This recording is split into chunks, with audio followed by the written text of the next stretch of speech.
Yes. Bottled water. Because Elaine said that's probably, instead of us pouring the water, Okay, fair enough. right? To avoid. I was thinking people would want a cup that I touched. Oh, I see. Okay. Always thinking. Very good. I have to get that way. I'm still shaking hands. I'm like, oh, we shouldn't do that. It is really hard. My Such kids a gave habit. it to me. Hi, Jim. Or a How couple are you? Yeah, I know. I was like, I could probably do this right now. Maybe longer. Yeah, right. Right. I actually idea. was carrying something like that over the weekend. Is your office open or Oh, closed? yeah, no, we're open. Everybody was there, but we can't work on site. Yeah. Have to be there. And we have. Small. This smells like Not a lot of super intermingling. alcohol. This one. That's the good stuff. No, Well, I told some of I mean, my it smells like alcohol. It's elderly employees, Well, My gotta hands are be- burning when I put it on. I It think must we be have good. plenty. well, like- it has to be at least 70%, right? and one of for it to the kill one of the things. guys is like I don't know how many we have now, but 65, it's well and he has over. a Okay, pretty so old it's like- leather living at home. Percent alcohol, Like- at like for- 70%. Don't show up. For the alcohol. virus or for anything? Like, Yeah, I think you stay in your house, you do. Okay, 70. at Okay. least 70, but I know they sell. Oh, layers. I wasn't even I a. don't know. I don't know what It you wasn't have. even a like. I'm You always just looking don't. for a product. Just don't do it. A DIY? Not even a Yes, question. You can It take didn't- isopropyl alcohol and aloe, Okay, so you're. aloe lotion and like some I'm going scented to stuff give and the make your COVID own cure. Okay, but is it, I wonder if it's high enough alcohol content. Well, I think you So can probably, where is since you the? put in the alcohol, you can make your own felt percentage. okay, so I'm going I there. wonder what the ratio was. Yeah, is that all right? Well, I stopped before- watching as soon as That's I what found you out, wanted, like, right? they're Yeah, off it was by that tomorrow. or. Yeah, If we it's order fine. somewhere Just, from yeah, somewhere doesn't else, matter. I No, thought no, you said no. you wanted But it was like, do Good you want for you. split up public comment? Don't let that guy But I in don't Price know, Scout you. Did you public read about those comment, people that were so- hoarding? That's so bad. Yeah. That's so bad. There might be a few. Right. Just Yeah, because you I need don't know, something. but they're so And even if freaking. it's a stupid idea, like we can make our own hands. And then Pass me the, Ingrid, or at then, least- once we hear from the Just so I have public it that's all here, four. In between us. They're high I'll school kick it college, over but to we you still to need. read the Oh, and comments the that college we people are home too. Okay. And he's going to put my job. Yeah, she got kicked out. Like, Ingrid was going to do the public comments, right? she's supposed to be in Italy right now. And then Are you ready for my? Supposed to debate her. My God, and she never went. Thank God. As of just 2 weeks ago tomorrow. the committees. I was going to have him do it before public. Can't go. No, Oh my God. I'd rather he I did didn't it allow my own. during I'm good. I wrote it. Her friend who she's supposed to So- visit. James with his, just happened like his comments. Wait to hear. Yeah, amazing. So having a When 20 we year old talked, he said before, then he said, well, I could do it during the report, so. State. Wherever, yeah. Well, Do you thank have a God. preference? And amazing, the timing, everything that she. Village was, you know, there's a lot Yeah, of oh my going God. on. I'm just Can you glad. believe it? It was Like, reviewed everything by changed so quickly. Like everybody here in even, Highway like, South. yes, things I was thinking yesterday morning Right are side of totally it. different today. Yes. I mean, it's just crazy. Just four of us? Oh, during your Well, report? yeah, Heidi's not here. Okay, great. Is she Skyping in or? Oh, yeah, yes, she's skipping in. I'm not sure if Bill is or not. Yeah, I was, but I'm not Bill going is- into details on what the departments are doing. I just said. This is Heidi. Can you hear me? We can, Heidi. We can. Okay. Okay. Stop talking about her. Ha! Too late. Are you, so I guess either way you can do it. That's fine. We'll do it your way. Good. I mean, we'll do it. Maybe he's on Well, mute. but he's not there Welcome, anymore. Heidi.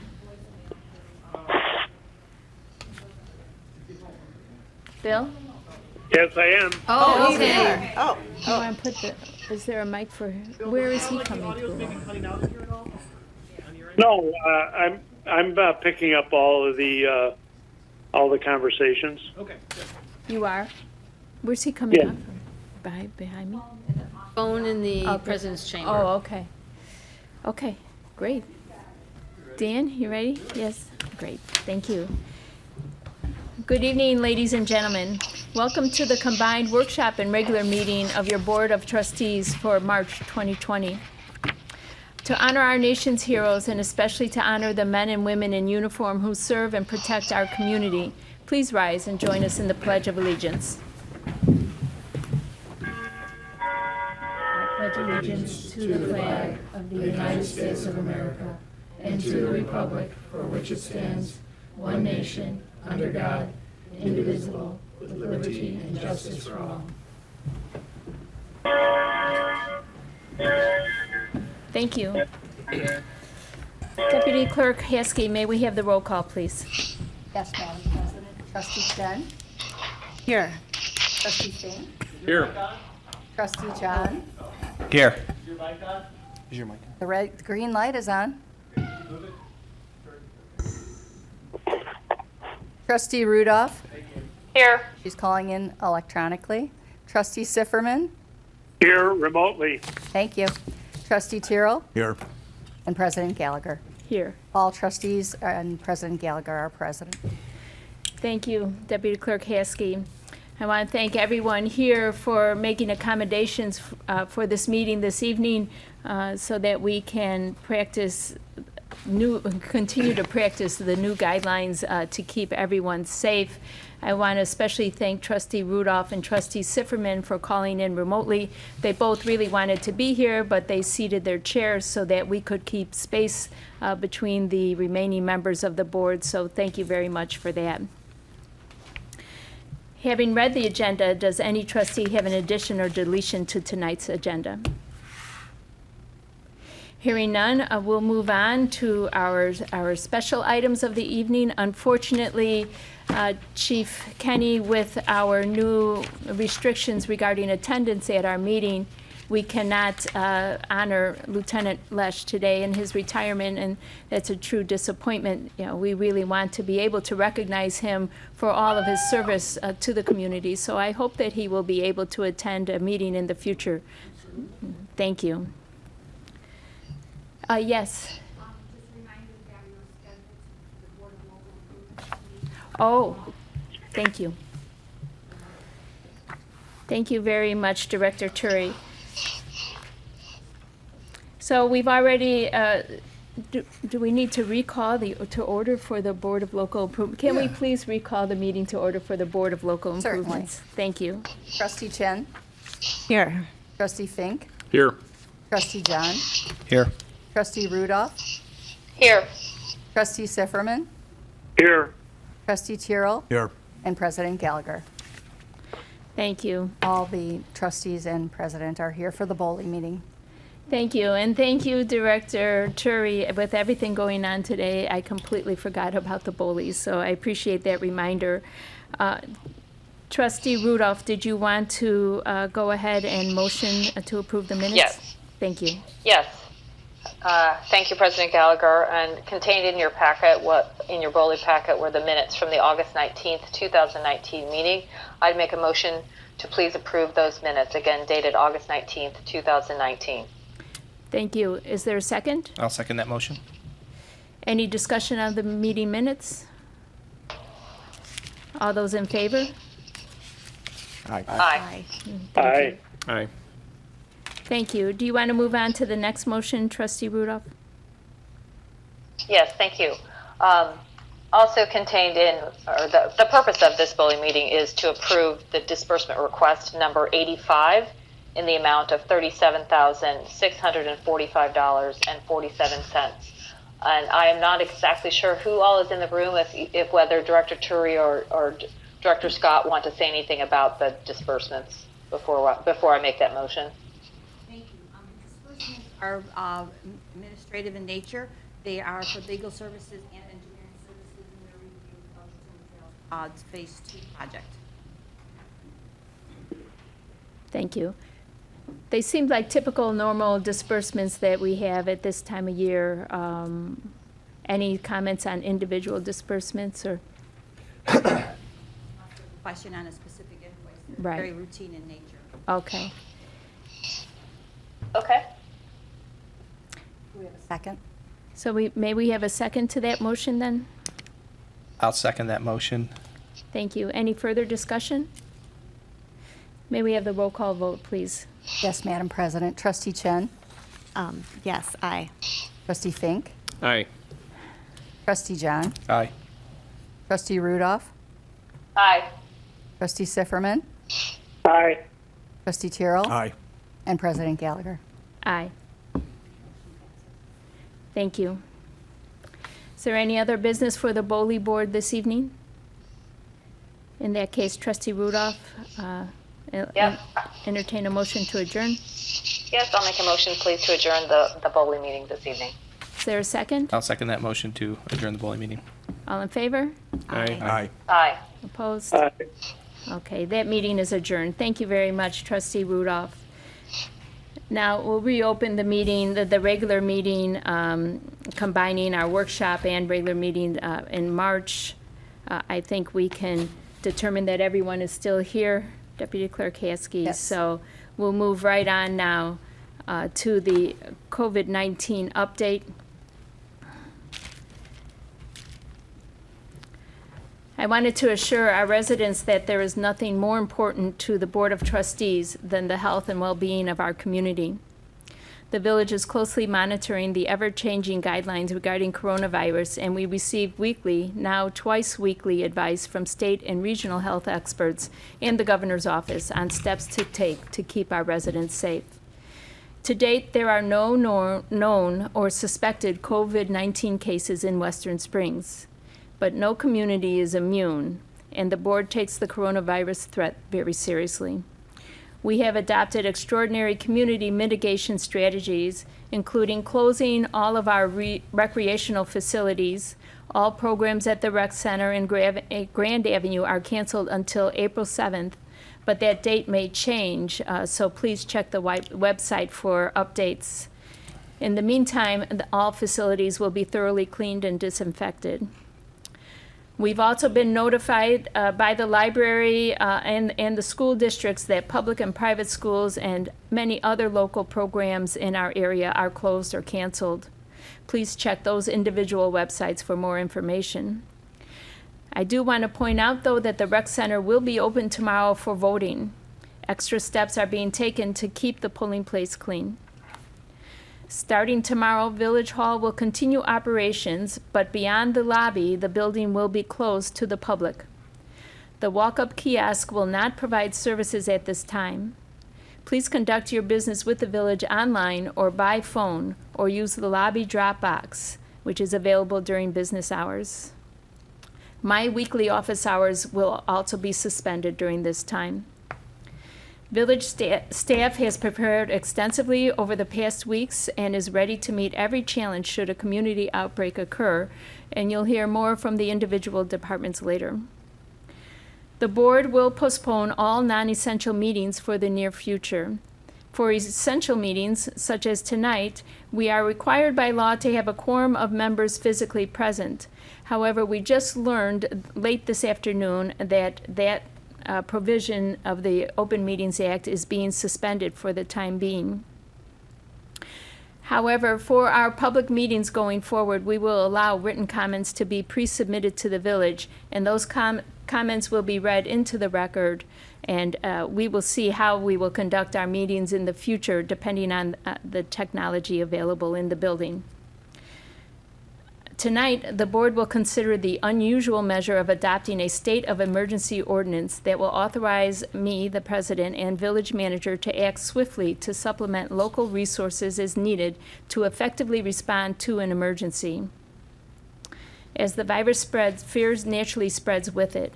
We are right to be concerned, and we all should follow CDC guidelines to stay safe. Prepare, take precautions, but don't panic. Check the facts before spreading rumors and causing undue alarm. By all means, call your doctor if you think you have the virus, but we all have a responsibility to minimize the impact on our healthcare facilities so that they can continue to provide quality care to the most vulnerable members of our community. Staying home is an important part of this strategy to limit the spread of COVID-19.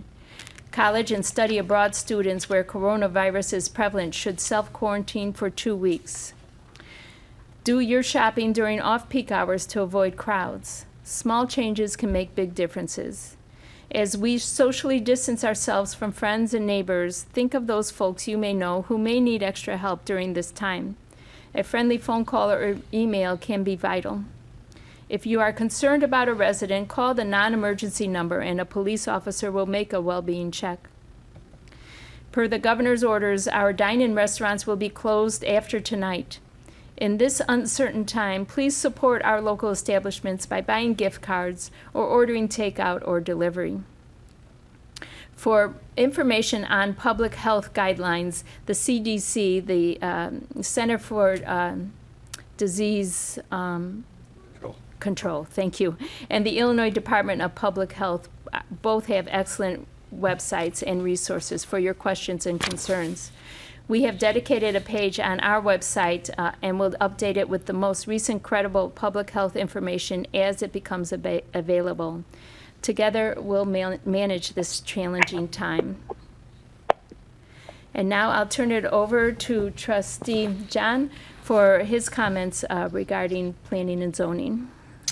Thank you, President Gallagher.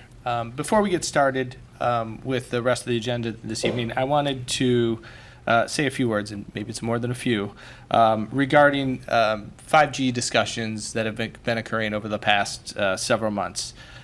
First, I want to thank the involvement of our Western Springs Village residents who so passionately provided their ideas to help Western Springs develop local ordinance, resolutions, and guidelines, as well as proposed amendments to state and federal regulations.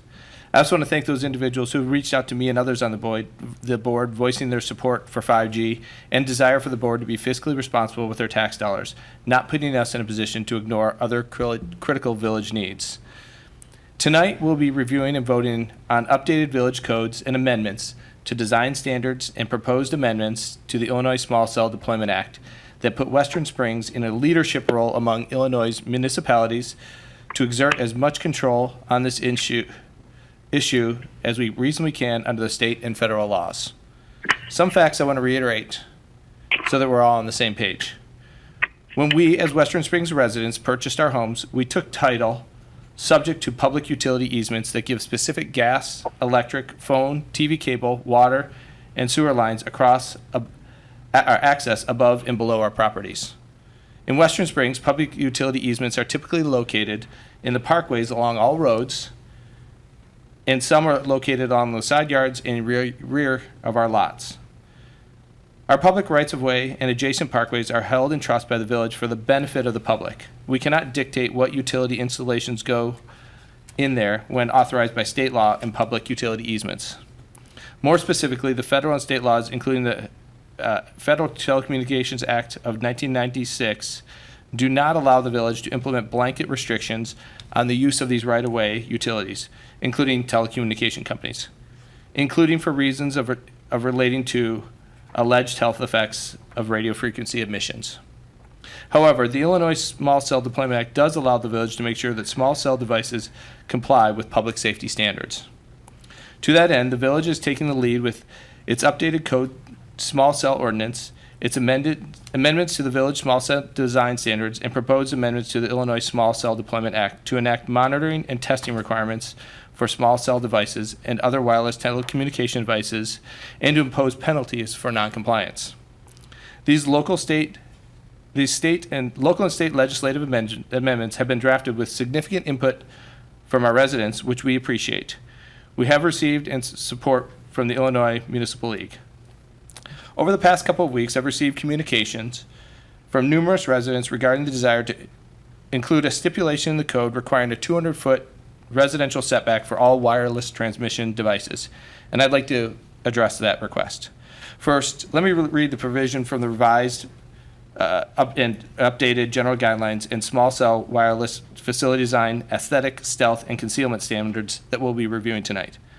So it states, small cell wireless facilities may not be sited within 100 feet of any resident unless co-located on an existing utility pole or other structure in a manner otherwise consistent with these standards, state and federal laws.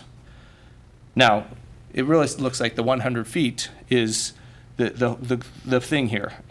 It's the important part about this statement is consistent with state and federal laws.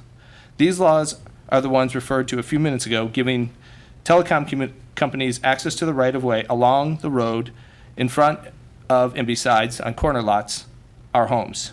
That means regardless of 100 feet, 200 feet, or 10,000 feet, the telecom providers will follow the rights provided to them and select the right-of-way as the preferred location for install. Naming an overly restrictive setback distance greater than 100 feet has no impact upon the locations selected by the telecom companies because they have the option to locate in the right-of-way. Telecom companies will argue that the more restrictive the setback distance requirement is an illegal regulation based upon RF health concerns, not permitted by aesthetic standard. Therefore, the Western Springs Planning and Zoning Committee is standing firm with its 100-foot setback in the previously referenced design guidelines. Regarding litigation, several citizens have made mention that litigation was worth the risk and that they would be willing to provide financial support to the village to offset legal fees and fines. So first, a legal strategy is not typically a citizen exercise or decision. This needs to be determined by legal counsel, the board, the staff. Moreover, public discussion of a litigation strategy is not recommended. Second, these telecom companies have deep pockets and swarms of lawyers, and Western Springs has neither. Even a small piece of litigation can require hundreds of thousands of dollars in legal fees prior to reaching any resolution. Third, we have conferred with our insurance provider, and it is deemed that the village has, if it is deemed that the village has implemented an ordinance that is in direct conflict with known state or federal law, they will not provide coverage. Fourth, in reaching a resolution, adverse a judgment against the village, it could be a significant dollar amount when you add up the judgment plus attorney and defense fees. Removing any amount of money, let alone a significant number, would negatively impact the various services provided by the village, including but not limited to police and fire protection, street maintenance, water delivery, and parks and recreation. Do we really want to risk having a less safe village with more potholes, lower quality water, and limited facilities for our children to play? Based on the comments received from residents who support 5G technology and those who don't, this village is not comfortable with putting the village financial health at risk. Running a village is not easy. It is complex, and it relies upon the cooperation with numerous local, state, and federal entities. Much of our funding comes from sources other than property taxes and helps us pursue infrastructure and other projects. We need to continue to be seen as a financially stable village that cooperates with all of our partners. What is important to one group of individuals is different than what is important to others, and often they are completely opposite. Compromise is critical. As stated previously, for those who wish to continue to fight 5G, we recommend that you reach out to your state and federal lawmakers and telecom companies directly with your concerns. From a village perspective, I'm proud of the improvements we have made with regard to 5G communication to citizens in improving the strength of our resolutions. We have taken the necessary steps to utilize what powers of regulation the village can pursuant to state and federal law. But pushing the envelope further may result in diminishing returns, whether it be with regard to 5G oversight, lack of focus on other critical initiatives, and the financial stability of the village. Thank you. Thank you very much, Trustee John. We'll now move to the portion of the meeting where we open it up to public comment. Is there anyone here who wishes to address the board this evening? Yes, please come on up and state your name.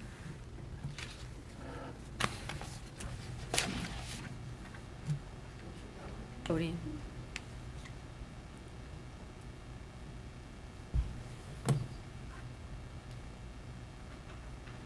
Good evening. Good evening. My name is Mary Durantz, excuse me, R-U-N-T-Z. My family has resided in Western Springs, the Old Town area, for 31 years. I am an architect by trade, and I am retired as a deputy chief of capital planning and construction for a large government body. I am concerned about the decision to remove the pedestrian bridge at Maple Avenue. By removing the bridge, you create a serious life safety issue because you'll now be directing pedestrians and cyclists to use the Ogden Avenue Bridge. On December 16th, the board meeting had a variety of comments in support of the relocation of the bridge at 47th Street. The first comment was the 47th Avenue Bridge is so dangerous. Second, the design for keeping the pedestrian bridge in the current location wasn't desirable because it would be the backyards of residents, and then people could look into their homes. There was no longer a need, the third point was there was no longer a need because the bridge was originally put in place to allow students from Hinsdale area that were in the District 101 schools to have pedestrian access. And then the final major point was police stated there was an issue with kids. Let's look at the first comment. The 47th Bridge is so dangerous. Did you have the tollway, or did the village do a traffic study for the 47th Avenue Bridge, the Ogden Bridge, and the pedestrian overpass to make an informed decision? The Ogden Avenue Bridge has 2 on and 2 off ramps. The Ogden Avenue Bridge is magnitudes more dangerous than the 47th Street Bridge. There are simple ways to make the 47th Bridge safer for pedestrians. You can make it a single lane going west, since it turns into a single lane on the Hinsdale side of the bridge. Then the lane you close could be used for walking or cyclists with the appropriate safety barriers. Each one of you should walk or cycle over the Ogden Avenue Bridge to see which is more dangerous, so you can make an informed decision for our citizens. As the second point, keeping the bridge in the current location would have the bridge in people's backyards and looking into their homes. Though through design by using a fence or landscaping, the issue on being in people's backyards and looking into their homes could be addressed. Third point, there is no longer a need for the bridge. As with anything, the need has changed. The use of the bridge has been adapted for walkers, cyclists, and runners to being a link to the Hinsdale retail area, Ground Mill, Fullersburg Woods, etc. The pedestrian bridge is a great amenity to the Western Springs. Last weekend, as I walked my dog near the bridge, I saw 9 cyclists and 6 runners, walkers, within a 5-minute period. The bridge has a high use. Fourth point, the police stated there was an issue with kids. It is unclear whether the issues are so numerous and serious that the community has to lose a wonderful amenity. Cameras can be used to address this issue. Long-term vision.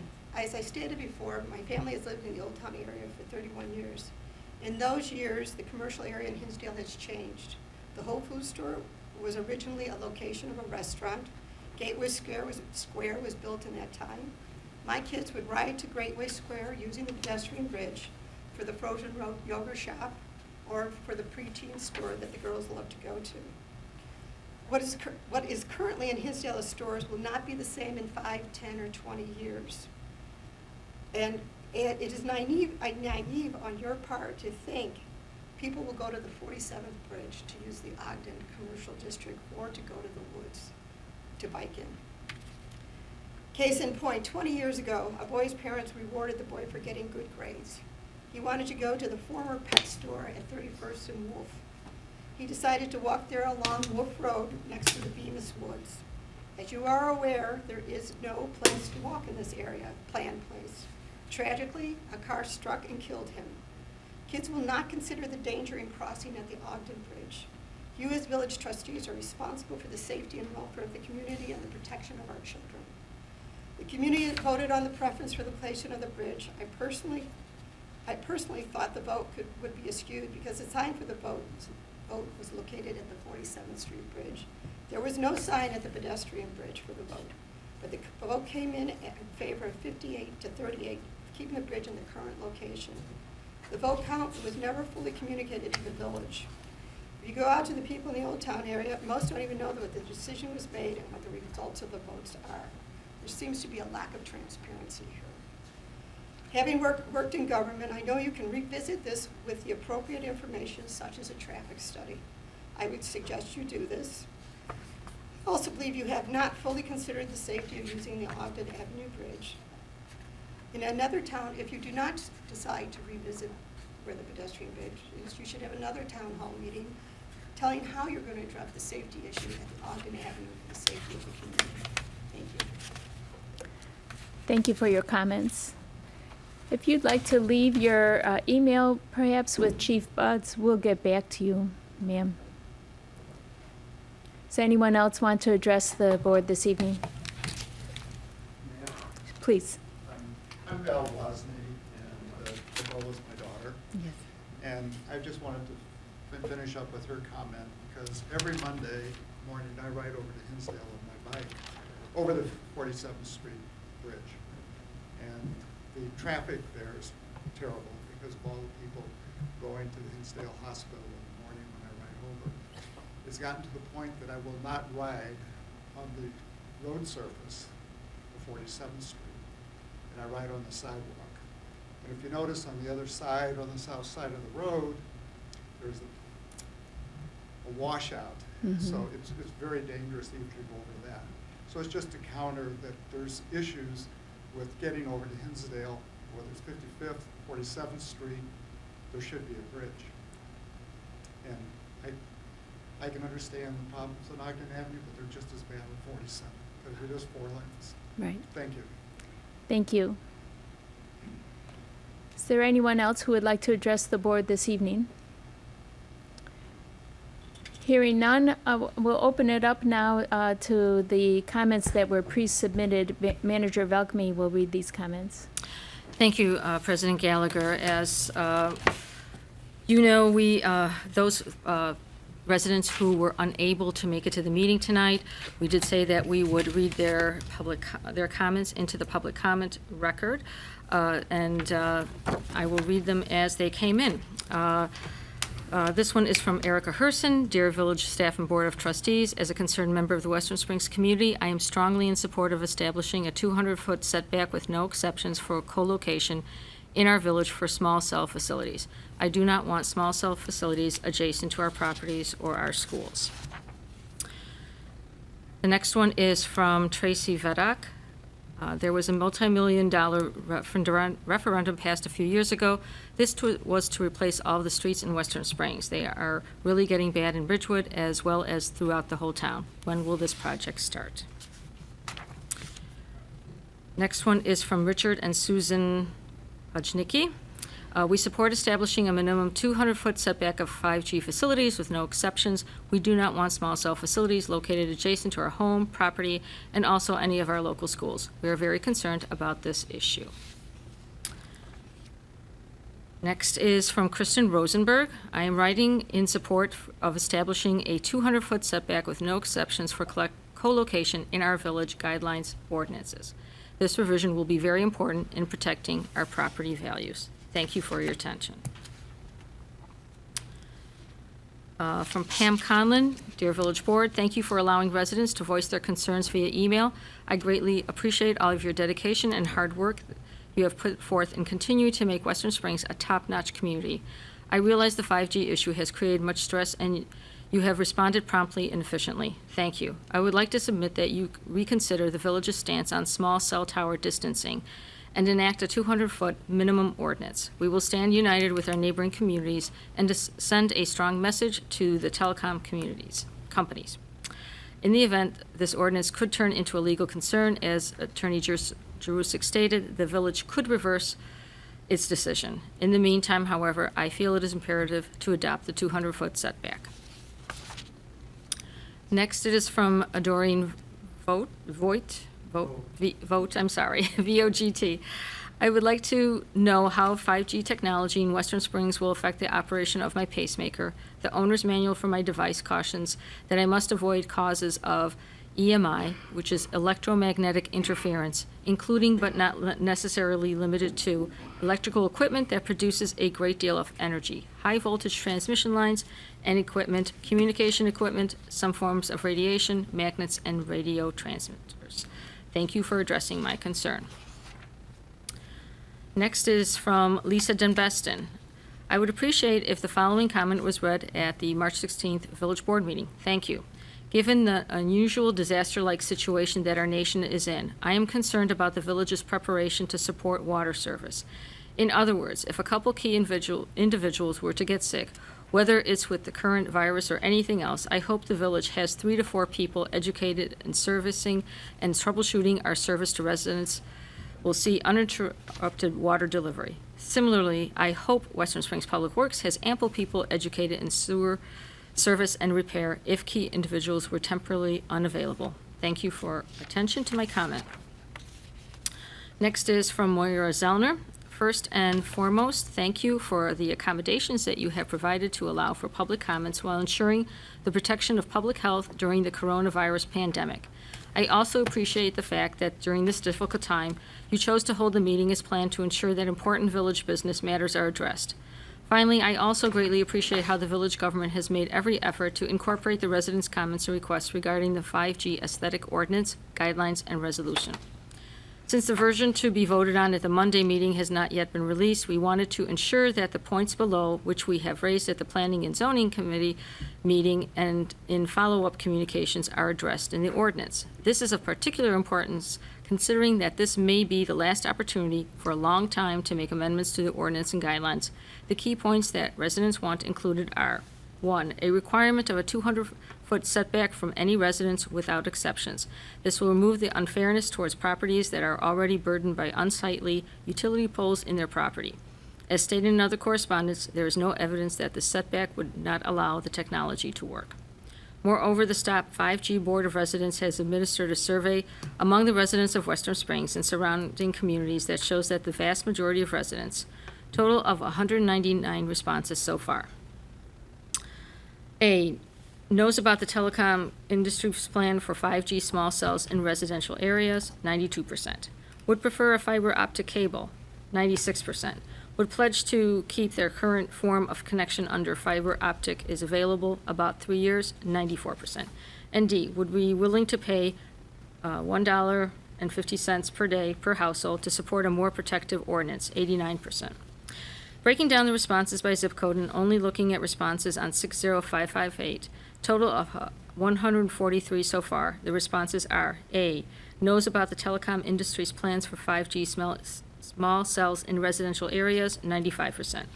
B, would prefer a fiber optic cable, 97%. C, would pledge to keep their current form of connection until fiber optic is available, about 3 years, 96%. And D, would be willing to pay $1.50 a day per household to support a more protective ordinance, 93%. If all Western Springs households were to pay $1.50 per day per year, this would amount to approximately $1 million per year. This particular question was added to the survey to give a sense of how strongly residents felt that their health and property values are worth protecting.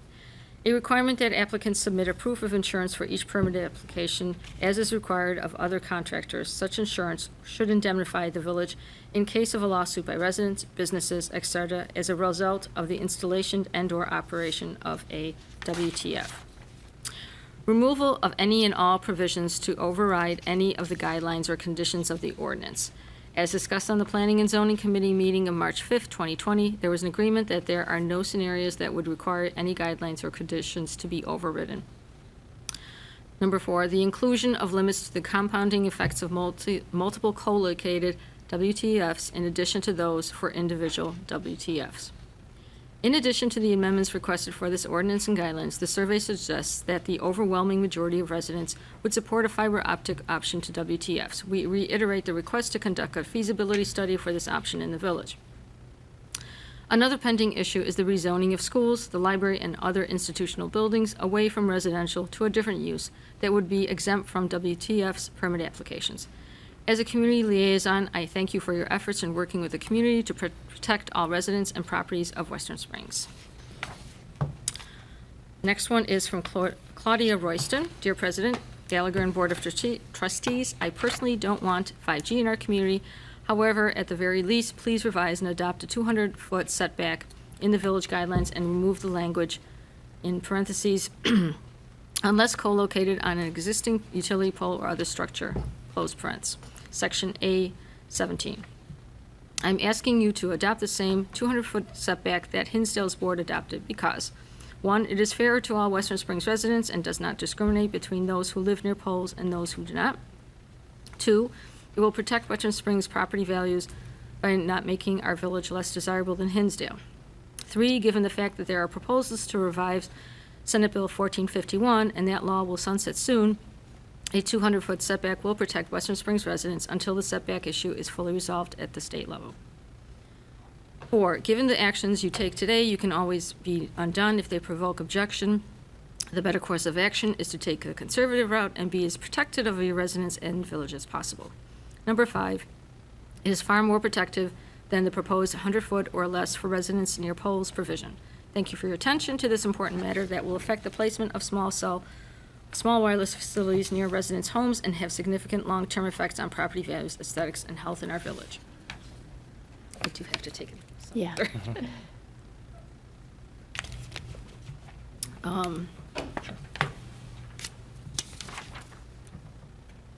The next letter is from Danielle Abbott. I believe it is the same letter. Oh. If it's identical, do I have to read it again? Several of these look like they're stating the identical thing. You might want to just identify who it was from and indicate it makes the same 5 points. Yes. The letter is from Danielle Abbott.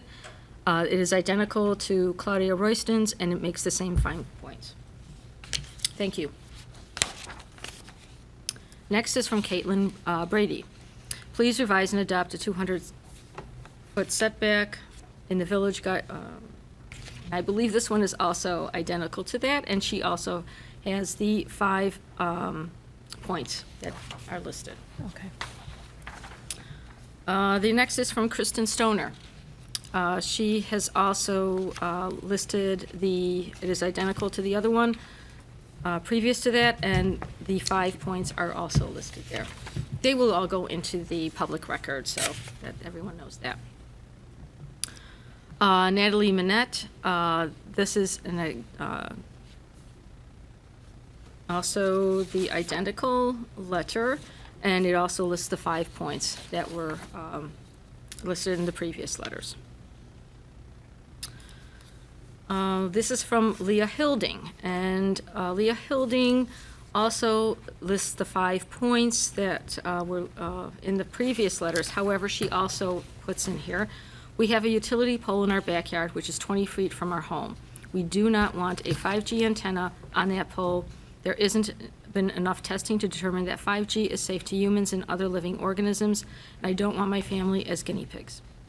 Thank you for your attention to this important matter that will affect the placement of small wireless facilities near residents' homes and have significant long-term effects on property values, aesthetics, and health in our village.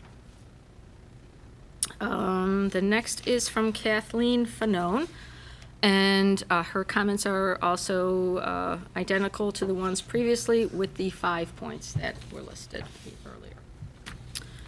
Next is from Nicole Christensen. This letter is also identical to the one that we talked before, and it also lists the 5 points that were discussed previously.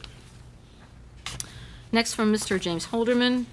It is, Dear President Gallagher and village trustees, it is clear to me that far more village residents oppose the installation of 5G small cell antenna than support it, and by an extremely overwhelming majority of 90%. It is clear to me that the telecom companies are using subterfuge and the force of purchase law, both state and federal, rather than constructive, open dialogue and true market demand in order to roll out 5G. It is clear to me that the village is not nearly as constrained in its options to defend the village's rights and the rights of village residents as it suggests it is. While I sincerely appreciate the village has taken some very good steps in defending the rights of residents, anything short of the village board staff and village attorneys taking every possible action to prevent the installation of 5G small cell antenna in Western Springs is going to be retrospectively viewed very, very negatively. If telecom is able to install small cell antenna throughout our neighborhoods and in close proximity to homes in Western Springs. And in that instance, you, as the village president and village trustees, will have failed those you represent. For the time being, please adopt the updated small cell ordinance guidelines with a 200-foot setback and remove the language, unless, in parentheses, unless co-located on an existing utility pole or other structure, parentheses, section A17. Thank you in advance for focusing on the residents of the village and our rights, not outside interests. Next is from Kristen Rosenberg, and Ms. Rosenberg's comments also mirror the letter with the 5 statements. So we will enter that into the record. Okay. Also, Christina Howard, she has also submitted a letter with all the 5 points. And then at the bottom, thank you for your attention to this important matter affecting the placement of small cell wireless facilities near residents' homes and have significant long-term effects on property values, aesthetics, and health in our village. My son has some health issues, and we have an existing pole behind our home. We purchased here knowing this information, but this does not mean that we give permission to install 5G in our backyard, putting the health of our family and neighbors at risk. We worry about the impact of 5G so close to our home on the health of our family, and that our neighbors, especially since our son already has new health issues that have surfaced since moving here, that we've been trying to resolve. And that came from Christina and Chris Howard.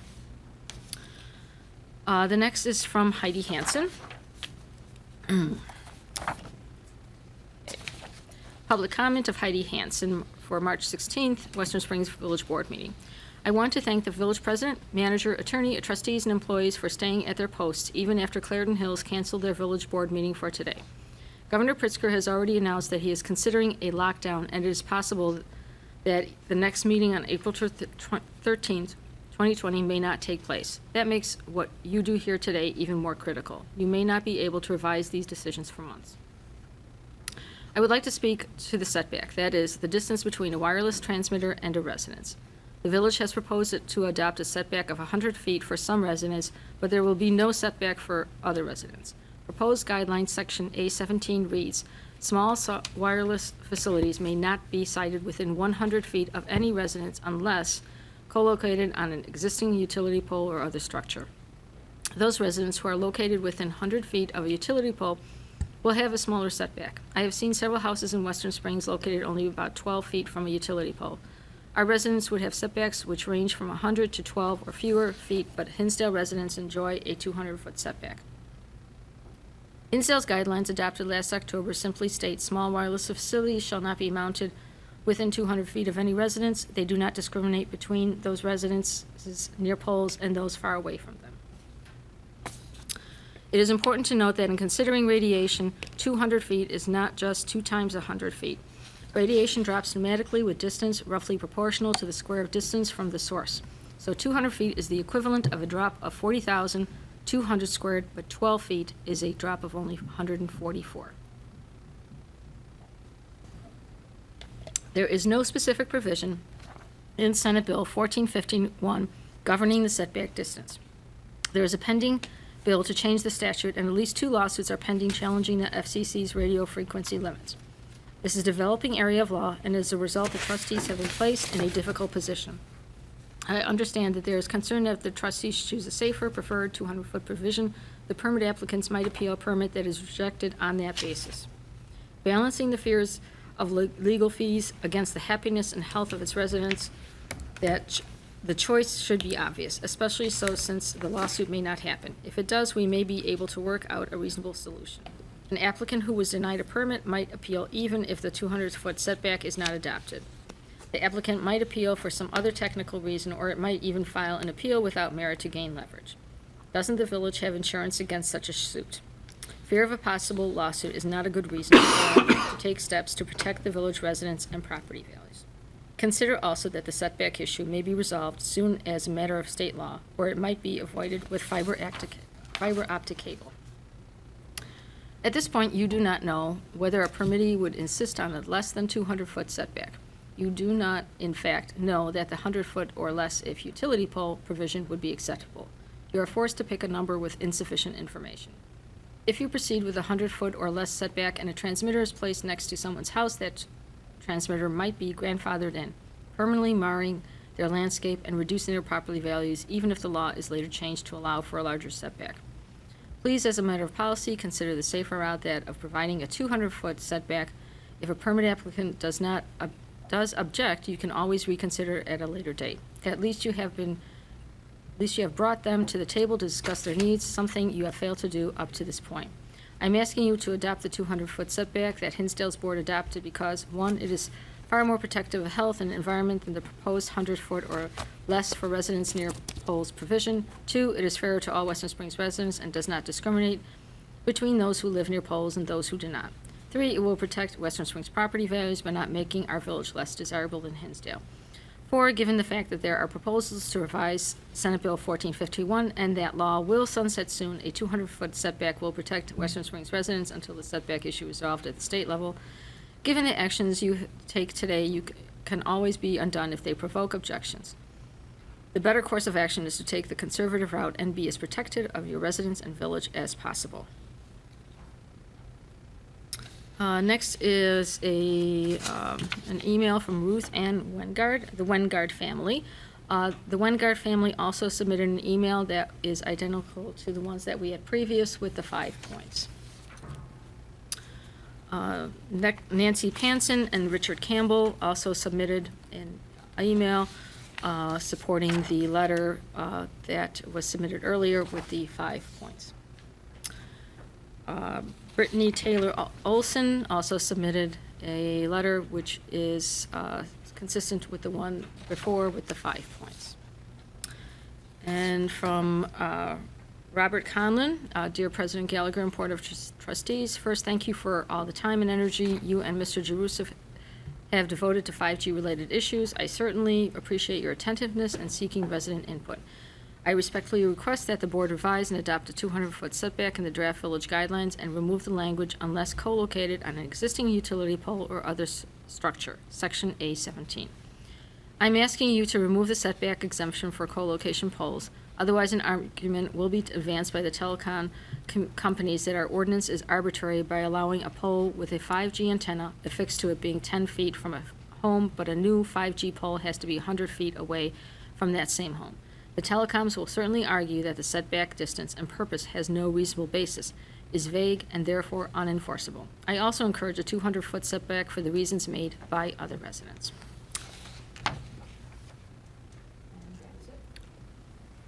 Thank you.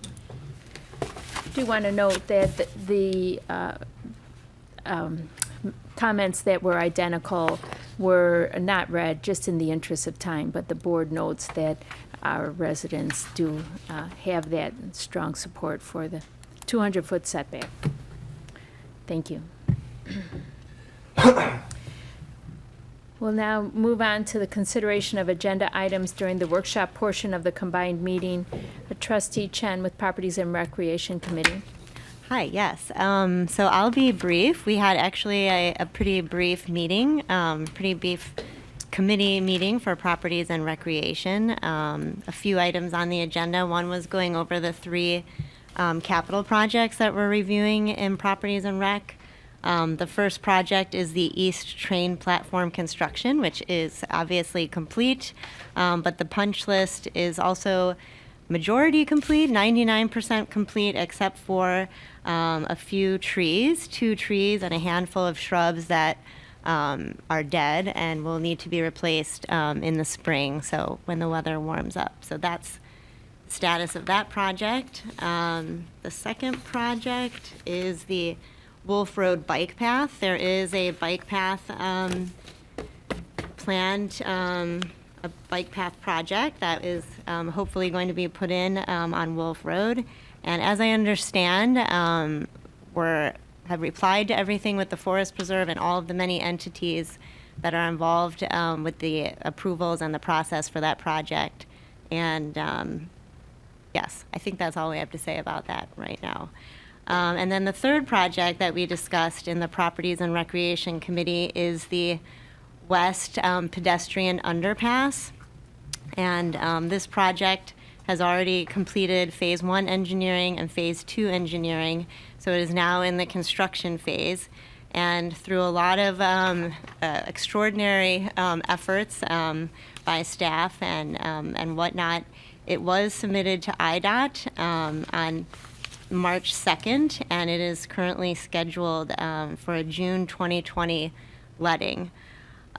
We did have a resident question about sort of the history of the West Pedestrian Underpass and sort of, you know, how it came to be and what has been the process around that. And the answer is it's a long history. Every trustee in their packet got a timeline of sort of when the West Underpass was conceived, and we're still trying to go back to the original history, which may have been in the late 90s or 2000s, when there may have been some citizen movement to establish underpasses and some other influences from the railroad.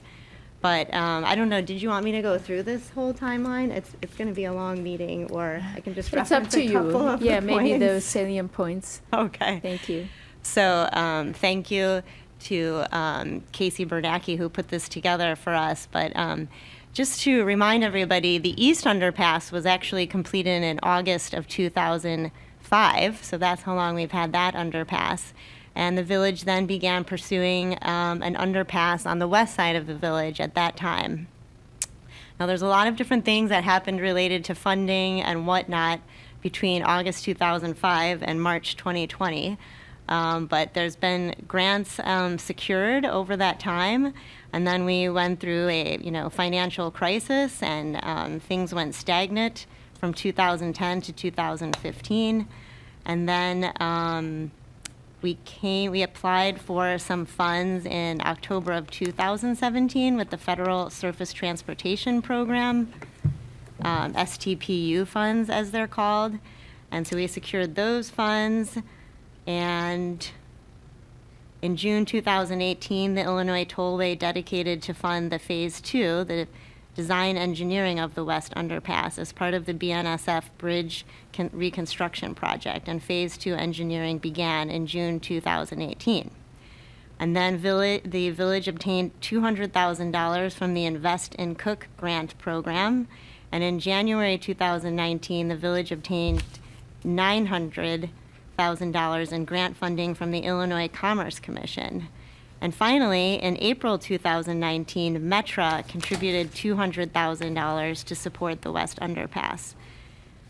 So after that time, the process has been ongoing, and there has been some doubt about some of the funding of late, but we have hopefully gotten some assurances from officials, and we did get all of the documentation required in, like I said, to IDOT on March 2nd, and we're hoping that it will be let in June, so construction later this year. So that is the history of the West Underpass. So Thank you. that's that. Okay, and then the second item that we discussed that wasn't capital projects was the Arbor Day proclamation. And Arbor Day is coming up on April 24th. And I don't know, will the proclamation need to be read into the record, or we can just? Typically, it's read into the Okay. record. Okay. Let me just gather myself here. I've got some papers. Where did I think I put it over here. Yes. Yes, okay, thank you. And also, this is required because Western Springs is a tree city. So we are required to proclaim this day every April 24th, and obviously we're happy to do it. So you do want me to read this entire Yes, proclamation? please. Okay. Okay, proclamation, Arbor Day, April 24th, 2020.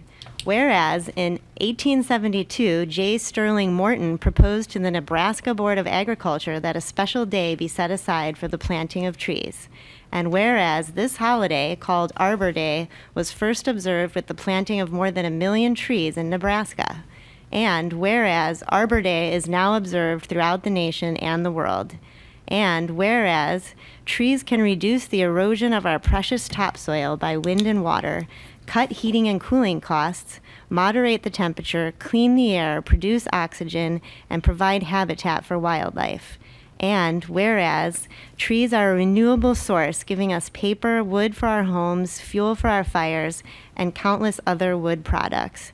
And whereas trees in our city increase property values, enhance the economic vitality of business areas, and beautify our community. And whereas the Village of Western Springs has been recognized as a Tree City USA by the National Arbor Day Foundation and desires to continue its tree planting ways.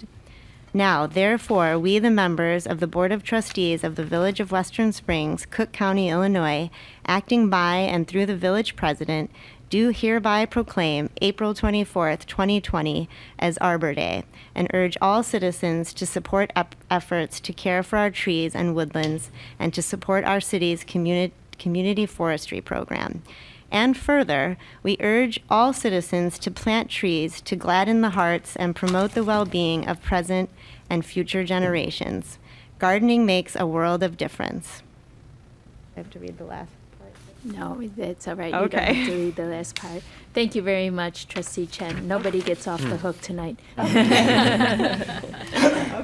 and that concludes my report from the Properties and Rec Committee. Thank you very much. Okay. Moving on to Public Works and Water Committee, Trustee Fink. All right, for the capital summary report, well 5 drilling and the transmission main, both projects are completed and just looking for the loan to disperse to pay the contractors. The well 5 electrical and pumping station, we're just waiting on the notice to proceed. Any updates on that? We actually did get that process just about a week ago. So we actually got those documents signed by President Gallagher a little over a week ago, sent that back to the IEPA, and the contracts are out to the contractor for final execution. So We'll be trying to schedule a pre-construction meeting here in the coming weeks. Obviously, with the COVID-19 situation, we're going to play that a little bit by ear in terms of availability and how we're going to get that scheduled, but we're still working. We made it over the hump from the IEPA notification. All right, perfect. Standpipe repainting is completed, and they're just putting the antennas back on top of the standpipe. As far as the 2020 roadway referendum, Prospect Avenue, Phase 2, the design is 90% completed, and now there's just meetings with the pool to discuss parking. So it's Prospect Avenue, which is just west of the pool. The Clausen Avenue project is, Phase 2 is 90% complete as well, and that's going to be going to bid in April. So there's a meeting they conducted a meeting on February 18th just to talk about if any of the residents would like to change out their lead service lines. The 2020 motor fuel tax is going to bid in April with construction in the early summer. And the 2019 roadway referendum and the 2019 motor fuel tax, those projects are completed and they're just waiting on spring to lay sod. The electrical charging station, the last things we're waiting on, ComEd needs to put a meter on the station and then just waiting on weather for construction. But once the weather is ready for construction, it should be just a 4-week project. And things we're looking to approve a contract with HR Green for $18,190. So what this is for the Amiod filters for the water filtration plant. So what these filters do are largely remove iron from the water. They need to replace every 7 to 10 years, and the plan is it's not imminent that we need to do it, but hopefully we can do it in fall when the water use is done. So they need to be replaced every 7 to 10 years, and we're on year 8, so it'll be done like 8.5 years, which is kind of in the normal limits, and that was a budgeted item. You think, the water, how do they do that with the water plant working? Do they do it like in steps to replace the filters? Good question. So what we would do is, and that's why we would wait till, similar to how we're doing some of the maintenance with well number 4, we would wait till a low demand period. So each of our current wells, 3 and 4, has their own Amiod unit. So we would basically take one down, change the units out, and then swap over the other, and we would do it during a period when we would have... On the wells, I thought they were in the plant. I'm sorry, they are in the they plant, but each each go plant has an into- input in, or Oh, each I well has see. an input Right. into the plant. I got you. And there's an RO train assigned to each well, correct? Bottom line, I understood, is residents shouldn't even know what's happening. Right, okay, but it's an important thing to swap out. Yeah, so It's part of our preventive maintenance program. for the Okay. plant, water and protection. we've known it all along, and it's just, now's the time. Okay. And then we're looking for, to use, we need an agreement to use the motor fuel tax for the 2020 asphalt resurfacing project not to exceed $503,100, and that's for Phase 2 and Phase 3 engineering. The Ridgewood Oaks, instead it's just more like semantics that we're kind of saying what we're using the money for. Am I saying that correctly, Matt? For the MFT? We're budgeting this money for asphalt. Right, so the MFT project, yeah, so because we're using MFT funds, which is provided to us from IDOT, we have to pass this resolution to authorize, for the authorization from IDOT. We do this every single year. It's a standard form from IDOT. Basically, we plug in the dollar amount for that particular year and change the date, and then that authorizes the funds for that project. Just kind of releasing the money. Correct. Okay. We'd like to approve the contract with Earthworks for $514,987.50. So this is for the Ridgewood Oaks Detention Basin.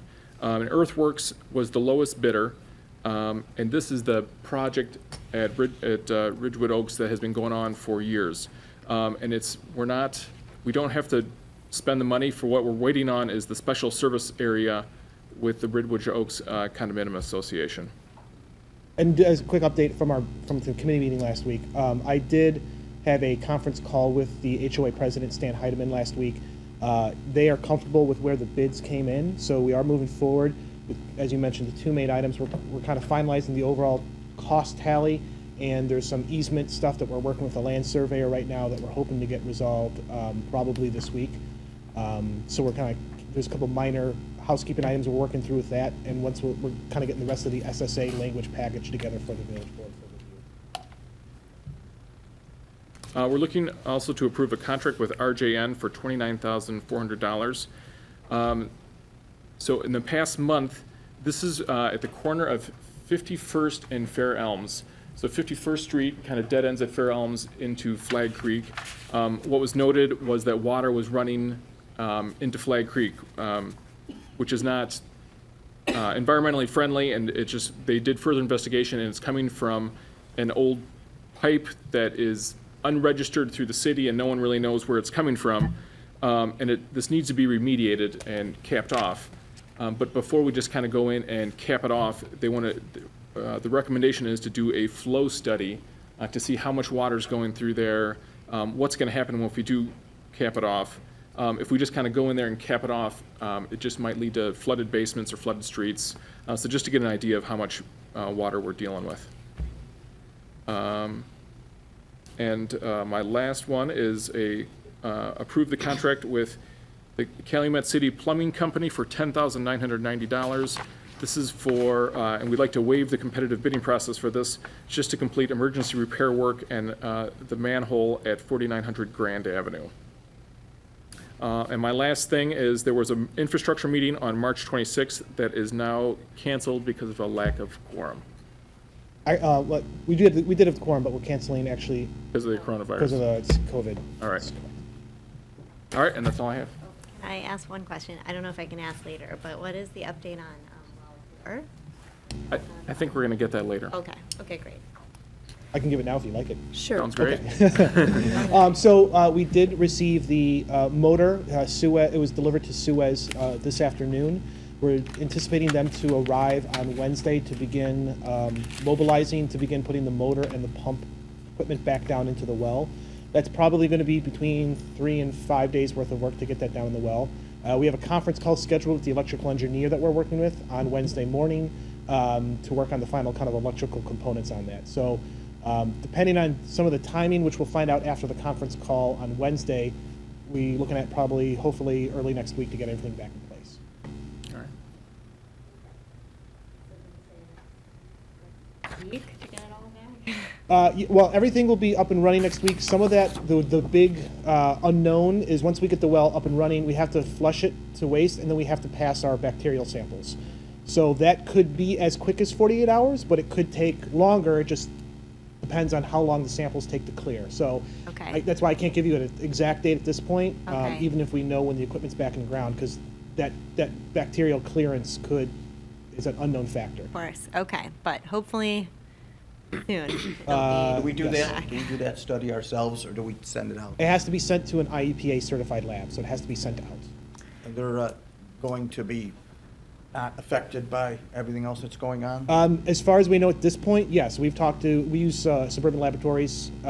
They're not really a facility that's open to the public. And being a laboratory, they're designed to kind of handle, you send sewer water and bacterial testing and that sort of stuff to them. So their staff kind of handles high-risk materials anyways. So at this point, we don't anticipate any issues with that. But if for some reason they do close a local office, there are other IEPA labs around Northern Illinois that we can follow up with. It's reasonable we keep our fingers crossed for maybe another 10 days on 4?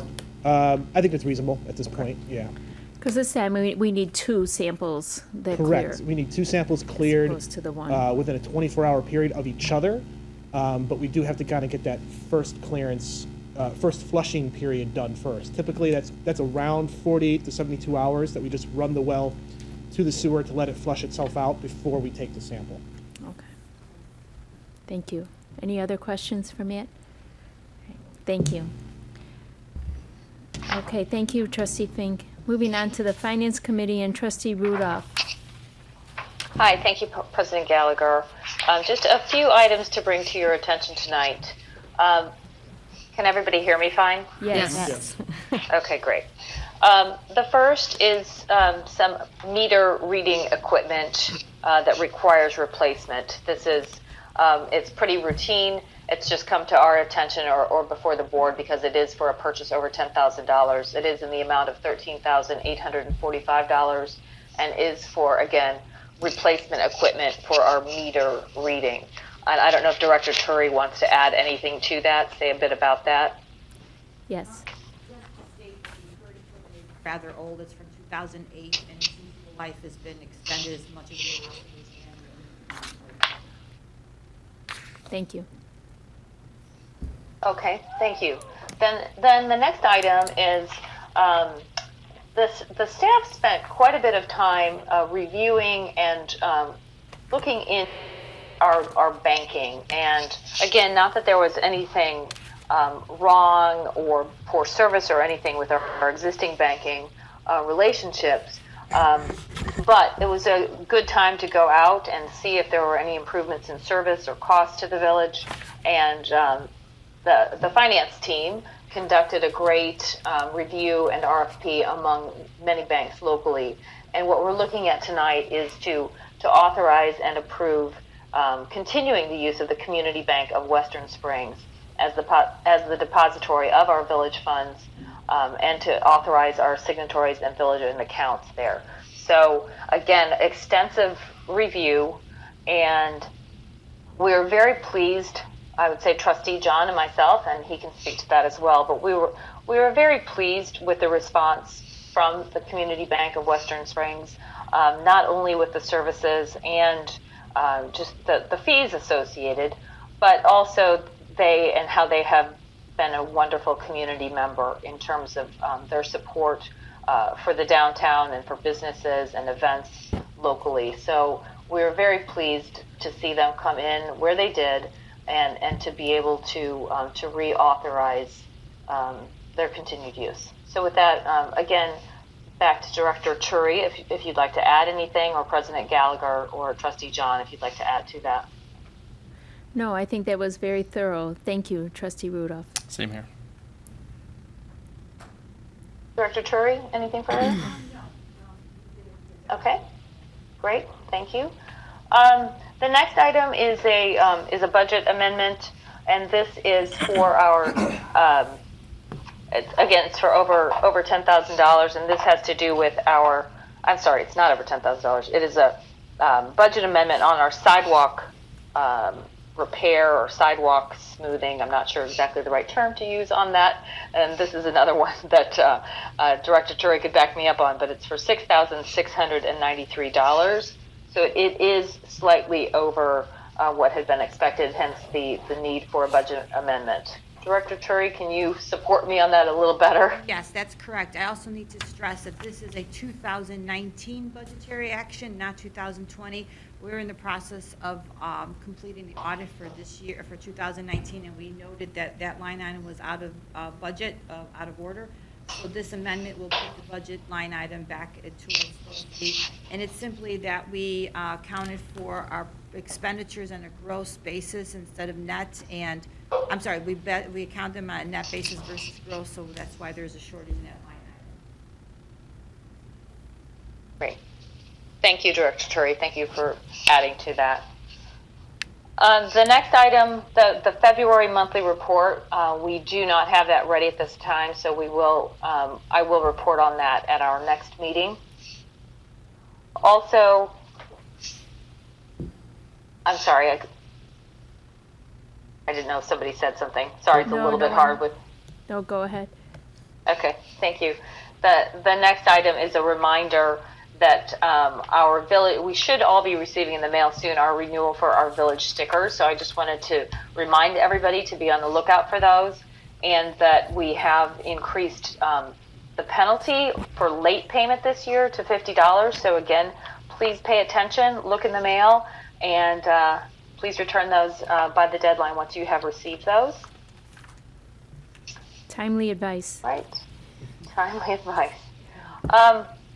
And last but not least, I would just like to echo or reiterate, President Gallagher, your comments earlier tonight about our local businesses. This isn't exactly a finance committee line item, but it is financially related, that in these times, if we can do all we can to support our local businesses, our restaurants, with gift cards or takeout or delivery, I know they're going to all need our help and support.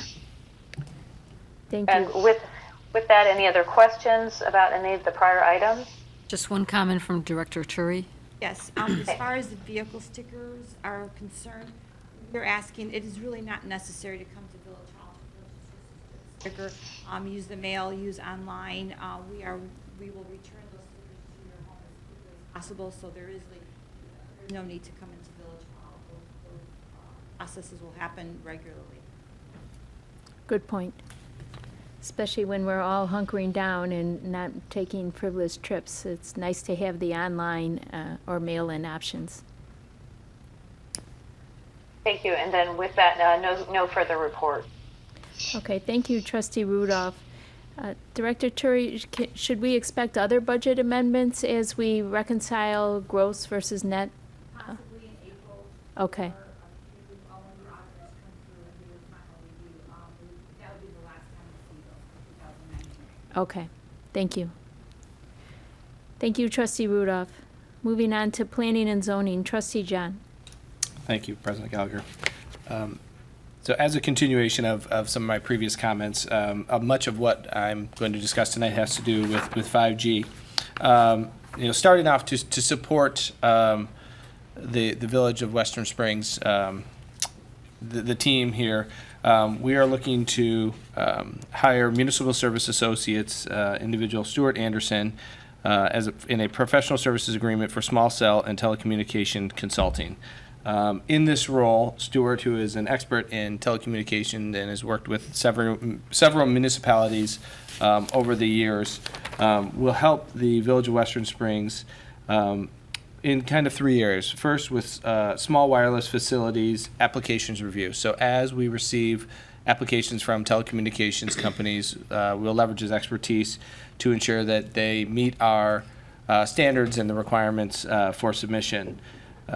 Number 2 is macrocell wireless facilities review, so that's associated with radio antennas or generator installations on water towers, in buildings, to ensure again that they meet the regulations that we've set forth and that the state and federal governments have set forth. The good thing is those first 2 consulting agreements are paid for by the telecommunications companies in their applications, so no outlay of costs associated with the village. Additionally, at our own expense, Stuart will be helping us with additional consulting services to help us through the complexities of 5G and its implementation, and the complexity of its technologies. So that will be on an hourly basis. Okay. Any questions? Has he already helped, or is Yes, he has. Good question. Yes, we did begin his services. I don't remember. The permit from Lit. Yes. Okay. Exactly. So we have already done this. This is just to formalize that in record. I find it helpful with their review as well? I mean, they do a review, or they do it together, or how does it work with that? Is that Casey? Director Scott. Yeah. Okay. Barney and I coordinated with the LEDCOR permit, which is the fiber optic, not directly a small cell wireless permit in this particular case. We hadn't worked with Stu prior to the Crown Castle, for example. But basically, as part of our review process, I provided a preliminary review, and then we sent it off to Stu, provide additional comment. Similarly, we circulated internally, and then we kind of provided all the comments back together, which I collated, and then we kind of sent back out as a package. So. Or things that you guys Yes, he had very good comments. I'm looking at it, at least from my kind of background history, I'm looking at it more from an infrastructure standpoint. He has a different technological sort of skew that he's looking at it, coming in and providing comments for. So yeah, it was very helpful. Director Scott, did you want to add anything to that? Okay. Thank you. Thank you. Any questions? Okay. So now moving on to some various ordinances and guidelines. Back on March 5th, we did have a planning and zoning committee that, as mentioned before, included several residents as well as Stuart Anderson to discuss draft at that point in time regulations and ordinances that had been developed by Attorney Jurczyk with the input of those individuals and the experts that we've leveraged. So Attorney Juszczyk, would you like to walk through, I'll kind of, the first one is the ordinance amending village code relative to small cell wireless facilities, utility noise, and construction of utility facilities in the right of way. Maybe just give us some highlights. Sure. And was this I believe this was a change to a previously agreed to? That's correct. The village did adopt last year a small cell wireless facility ordinance. These are amendments that we've made to that document, in part based on resident input, which has been welcomed, in part based on the legislative amendments that we are going to talk about under item D, that we're proposing that the state take up to address some of the shortcomings in the State Act. A couple just preliminary comments to which will touch upon each of the three documents and respond to a couple of the public comment statements. We heard several comments or a number of comments that talked about residents do not want 5G antennas on utility poles near their homes, in their backyards, in part because they feel that it's not safe to human, health. It's important that I remind you, and I've done this at every meeting, that the village board cannot adopt small cell regulations that restrict or prohibit placement or installation of these small cell devices based on health concerns. That regulatory power was taken away from us under the federal law, the FCC regulations.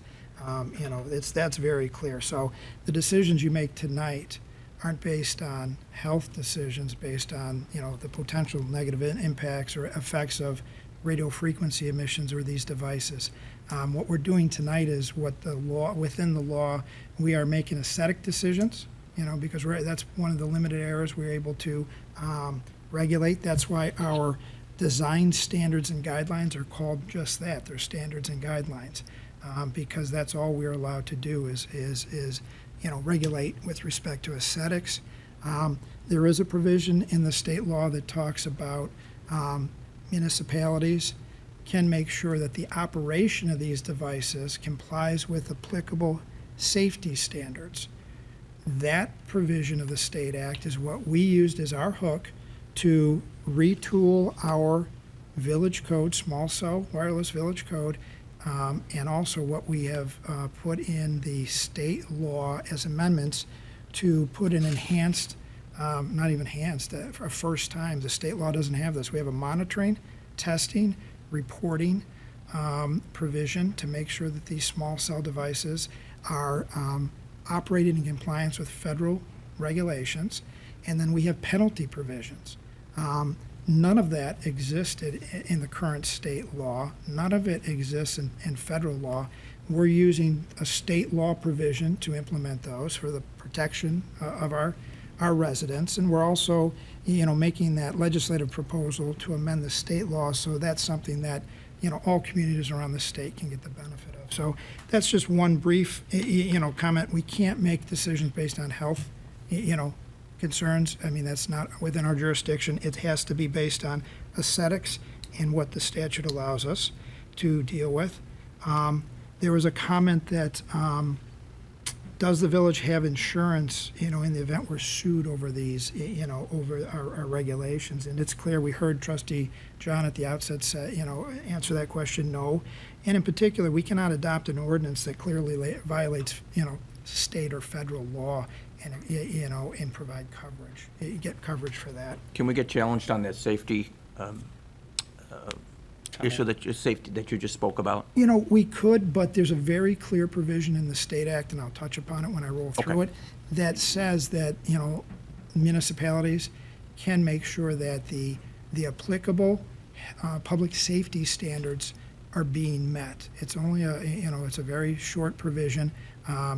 And what we've done is we've expanded on that in a way that I think is defensible, in a way that should have been put in the legislation initially.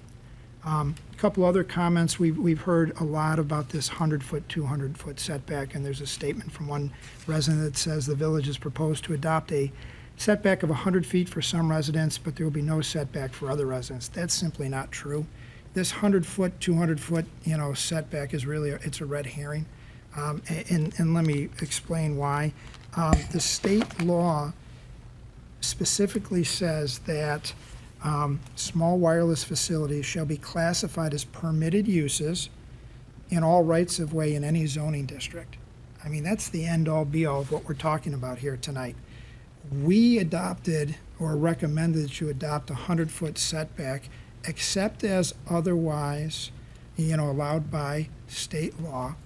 The 100-foot setback from residences, except as otherwise allowed by state law, as a leverage tool to try to encourage the cell carriers to move these poles as far away from residents as possible, exercising our aesthetic regulations. This wasn't a health decision, because we can't regulate on that basis. The 100-foot separation was to try to minimize pole proliferation. We've talked about that. We don't want 20 poles per block. That's why we have adopted regulations that have encouraged the cell carriers to put new poles at the corners of intersections if they don't already exist and they can't locate on existing poles at intersections. We've also put in, regulations that encourage the cell carriers to put poles in at mid or at the lot lines of two adjoining properties. Why? So no individual property owner is burdened by having a pole in front of his or her house. It moves to the shared property line. That way we allow them to build out their grid, which they're allowed to do under state law. They do it in a way that minimizes the number of poles per block. We're not able to minimize the number of poles per block. We can't set an artificial limitation because we can't do that under state law. But we're trying to work within these aesthetic guideline power that we've been given to encourage placement in areas that maximizes separation from residences, minimizes the number of poles in our neighborhoods. Final comment, just in terms of public comment, there was some concern about some language about having staff override guidelines or conditions in the ordinance. We have removed that, but there are still a couple paragraphs or a couple provisions where staff has minimal discretion to implement alternatives to some of the design standards when we're dealing with replacement of existing streetlight poles, our poles, and when we're dealing with the stealth or the concealment of wires and that kind of thing, just because in the field, as product changes, we want some flexibility for staff to deal with, certain maybe design alternatives that don't neatly fit within our standards. And we always have an opportunity to update our standards, so we may have staff making a discretionary adjustment to a standard, that looks better and isn't captured in our current regulations, but, an update to that regulation would follow. So those are just some preliminary comments, and just let me dive into the first the document as you requested, which is our... Mike, can I ask a quick question? Absolutely. For someone who's not in the legal world like a lot of people here are. Yep. Say we say we don't want 100 feet, we don't want 200 feet, we want to go 300 feet. We want to big time everyone and have a bigger setback. But the state says we can't do that. Correct. Does that mean that the utility company would just have to sue us to change our rule? And that's what they're talking about, all these lawsuits? Or can they just do it anyways because they can ignore it? Here's what's When going people to... talk about the Western Springs getting sued, how does that roll out? How does that roll out? Sure. California has a 300-foot setback, right? They have a totally different set of regulations, and they don't have a law like ours. Stuart Chapman, our consultant, talked about that at that Planning and Zoning Committee meeting the other night. We could adopt the 300-foot rule, but that's so facially invalid, it doesn't comply with what I read to you, which is cell devices are permitted uses, which means they don't even have to apply for a permit in all zoning districts, in rights of way and public utility easements. So when you get right down to it, wherever there are currently utilities in our parkways, behind homes, adjacent to homes, that are in public utility easements and that are in the parkway, which is in the rights of way that, public utilities occupy, they have a right to go anywhere they want. So, again, what we're trying to do is not create a piece of legislation or an ordinance that is going to, put you in litigation. What we're trying to do is, build a better mousetrap than that, because if you lose that and you don't have any regulation, they're going to default right to what this language is, which is they can go wherever they want.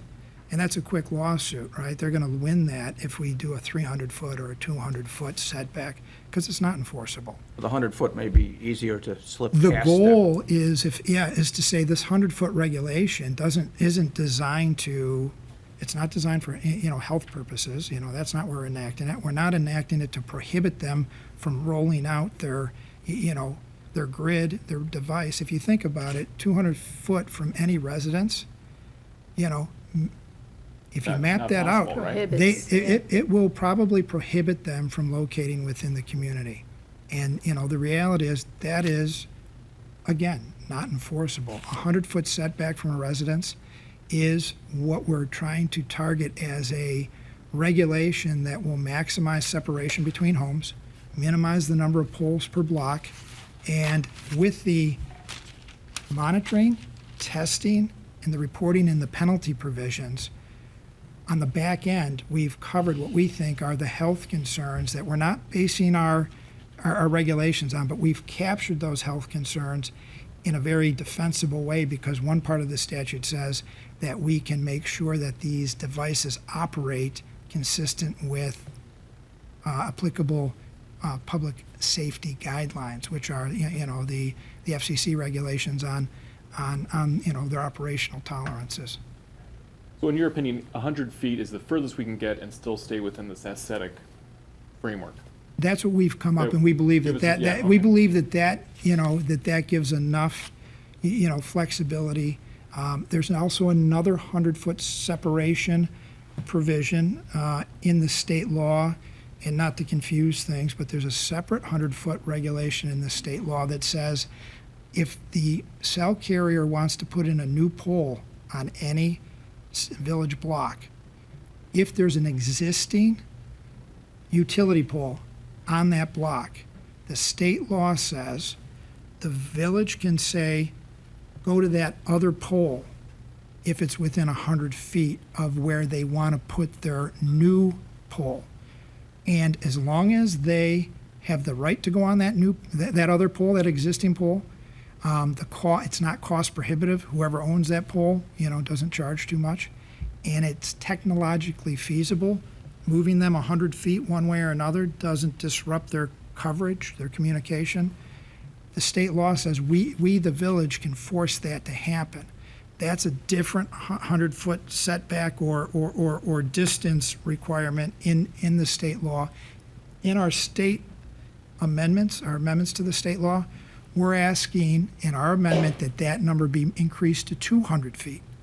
And again, why? Because as time goes on, technology should get better, their coverage area should get better.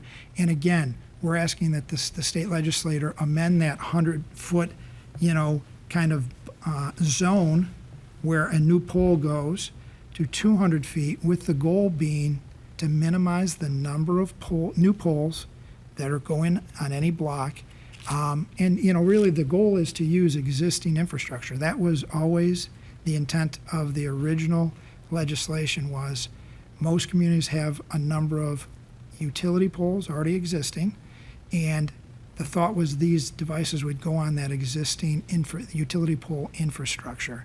That is what the intent was. It minimizes the number of new poles. It minimizes the aesthetic impact of these devices, and so that's where we get the two 100-foot regulations that have been talked about throughout this process. Mike? Oh. Well, I don't know if we're going to go through, but I just want to sort of big picture. We have like three things. We have amending the code for permitting. Mm-hmm. The first thing. Now that doesn't mention anything about 100 feet. That's the permitting process for when they come to the village and they want to locate. So they have to go through all these steps. And the guidelines is where The 100-foot, goes. Now, are those legally binding, or are those guidelines? I mean, permitting is you have to do these steps, or else we won't issue you a permit. What are the guidelines as far as legally? the state law allowed us to adopt guidelines and standards based on aesthetics.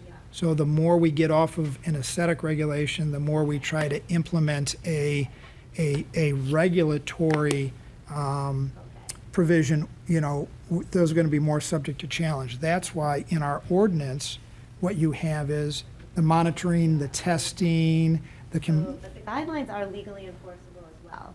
they are, but again, they're guidelines and design standards. And if any of them push the envelope too far, like the 100-foot distance requirement from residences, they may challenge that. They may challenge that because they may say, the state law says we can go anywhere as a permitted use in any zoning district, in any right-of-way or public utility easement. I just wanted to see the big picture. Yeah. Do we have any indication that the utility companies are willing and not going to charge a lot to put these on? Do we have any more flavor of that? Not at this time. You mean ComEd? That type? Yes. Not at this time. Okay. So, I guess regardless, even if we have the 100-foot, we also say unless there's a utility pole you can use, but those could be less than 100 feet from a residence. So it's not, it's not just, they have the right to the right of way, right? So when, individuals' homes, let's say they're 50 feet from the street, right? Some they can be less, right? And if I'm speaking out of turn, Nope. but they have the right to go into that right of way. The 100 feet is a number, right? It's a number, as Attorney Jusick said, to try to push them away from as many, the homes as possible on the lot lines, on the corners, and that type of thing. But in reality, when they put their grid out and they decide where they want to put they're not going to look at the 100 feet per se. They're going to look. My first thing I'm going to look at is the right of way. Now, within that right of way, that's where we have the right to push them towards the lot lines, towards the corners. But that 100 feet is irrelevant to the telecommunications companies. Yeah, but if they see three houses that are 50 feet and they see one house which is set way, way back, might they say, okay, these guidelines are 100, let's play ball with Western Springs, let's put it there? The goal is to operate within 200-foot requirements. And let's just, if we can think about it like in an east, west, north, and south dimension, house sits on a lot. The street is on the west side of that house, all right? So we want separation of 100 feet from the house to the parkway, right? That's our legislative goal we have in these guidelines. Right. We also have 100-foot, separation or range north and south within that parkway to locate that pole, that device. If there is an existing pole within 100 foot of where that cell company wants to drop that device. Yeah, so if they want to drop a new utility Utilities pole, are going to allow it, so we still have this unknown. some utilities may not, and that's been a challenge. But it's And- better than nothing. Well, I know, I'm just saying, like, there's a lot of unknowns. Right? And also lots are different sizes all throughout Western Springs. I live in a small lot part of Western Springs, and I did an inventory. My lot is like 48 by 150 long. We have a utility pole in our backyard, and I counted, they go all along the lot lines of the backyard. There's 8 utility poles along the entire block, so it's about one every other house. They look to be about 100 feet apart in the back. And then there's more poles on the north side of the block that run on the north side of the block. So altogether, there's 11 utility poles on our block. And then there's a streetlight utility pole, so. But I was just wondering, I mean, if the utility companies aren't even willing to allow that, then you go to this 100-foot. But in my block, there's no house that's 100 that No. would be able to do that. There would be less than 100 feet on every. Let me so Part of no, my you don't property. go to the 100 foot. You go to, they'll put a new, and tell me if I'm saying this incorrectly, Mike, they'll put a new pole right on the right of way if your house is, right along the parkway, because they have the right to put a pole there. Is that, so, They have a right to put that pole in the parkway. What we've been told is the goal is to have them put all of their infrastructure in the parkways, because they want to be that side of people's homes. They want to be in the parkways, but that may change. That might not always be the case, depending on, where they have coverage needs. But the goal is for them to be up and down the parkways, and the goal is for them to drop new poles where needed if they cannot locate on an existing pole in that parkway. well, some there are. I mean, there's usually a street light, but there's generally, unless you live on, I mean, they're mostly in the back of houses. They're not going into the back. Correct. They're They've not. They're not. indicated Right they now, don't they're not want to, but, I can't speak for them. All I can tell you is you have existing utility poles, whether they are village-owned, ComEd-owned, some are ComEd, AT&T owned. Existing utility poles, whoever owns them, are options for them to locate their devices on. If they can't get the ability to locate on those poles, then they will put their own poles in where needed. Yeah, let me just clarify. That mention of poles in the document is for our benefit. It is not for the benefit necessarily of the telecommunications. What that statement is, we want them to put them on the poles, right? So that's not saying that if there isn't a pole, then it's the 100 feet. They can put it right. I mean, in reality, they can put it right in front of of people's houses, and in instances they will. I mean, they will. And the goal is for us having that 100-foot, or the state 100-foot movement, that we can move them to limit the impact upon as many individuals or homes as possible, to make it as fair as possible, I guess, if you want to say that. If they go along with the 100 feet and don't say, we're going to put it in the parkway where we want. Well, but the 100 feet is a state law, is that correct? Yes, the 100 foots that we can move, we can request that they move, if they want to locate in a parkway and drop a new pole in. If there's a pole within 100 foot of that Right. location, Right. we can request that they move to that pole. And the criteria for them moving is, they will have to move unless the pole owner won't allow them to, unless it will impact their coverage network, or unless the cost to locate on that pole is cost prohibitive. And all of that's determined by them. Those are the way that the state law is written. So it is again, and those are, we've made proposed amendments to that language to tighten up and force them to stay more in the rights of way, and to have more separation and fewer poles throughout the communities. That's our goal. So it's a strategy piece. My observation is that on east-west streets is where you do have the utilities have poles, and on the north-south, if you look at our streets, I don't know if I'm right on that, if anybody can back me up, but there's utility poles on the east-west streets, but there's no utility poles in the parkway I'm talking about, in the parkway, but on the north-south streets, there are no utility poles, except for on the corner if there's a street light. Is that right? That's my observation. When I do my jobs, I've been trying to note that. Yeah, I think that would depend on what section of town you're in. I mean, there's some sections of town that don't really have overhead utility Yes. lines at all. Only in Old Town, Field Park, and Ridge Acres. Otherwise, Springdale does not have That's underground. poles, and Forest Hills does not have. Right, and then there's even some limited, like Gilbert and Willow Springs Road, for example, might have some overhead utility So lines. good point. There's no utility poles in some neighborhoods, so Right. that's a whole nother issue.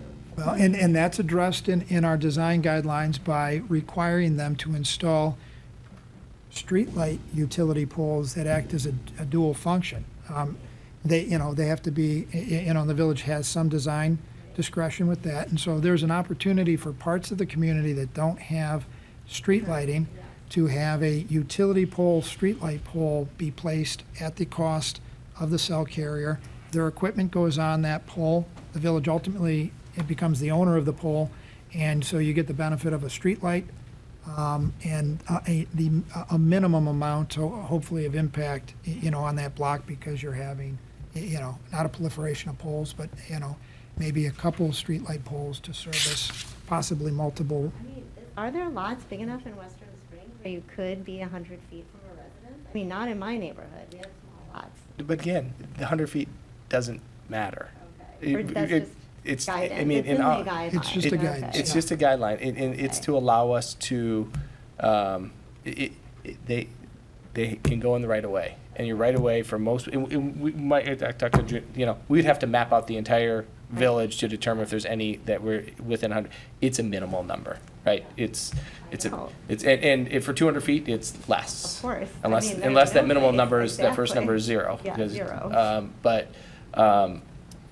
The thought is, again, state and federal law says that gives them the right of way. That's the provision that's about state and federal law that allows them to put it in the right of way. By design. No. No. No. Realistic. It's realistic. more realistic. It's much more realistic Yeah, than a work 200 with foot us. regulation. Well, I mean, it's barely realistic. It's not going to happen in too many places in Western Springs that you're 100 feet from a residence. Correct, but it's compared to 200, right? So it's one of those things. Do you want to be the nail that's sticking up, right? Because if you're the nail that's sticking up, you're going to be the one that's pounded down, right? So when we go back to Al's first statement about litigation and everything like that, if we stick up and we stick up even higher, No, I got it. I just want to actually conceptualize some of these things. It's think tough. Think about what this actually means, like real life on somebody's Right. block. What that looks like. So, okay. All right. Sorry. right? So this is Heidi. Yes. Go ahead, Eddie. So, I mean, I know it's complex to kind of put together all these kind of the if-then scenarios, but the way that I understand it, the order of preference of where these antenna can be, I mean, I think we've worked really hard to minimize the quantity in a given block or a given area.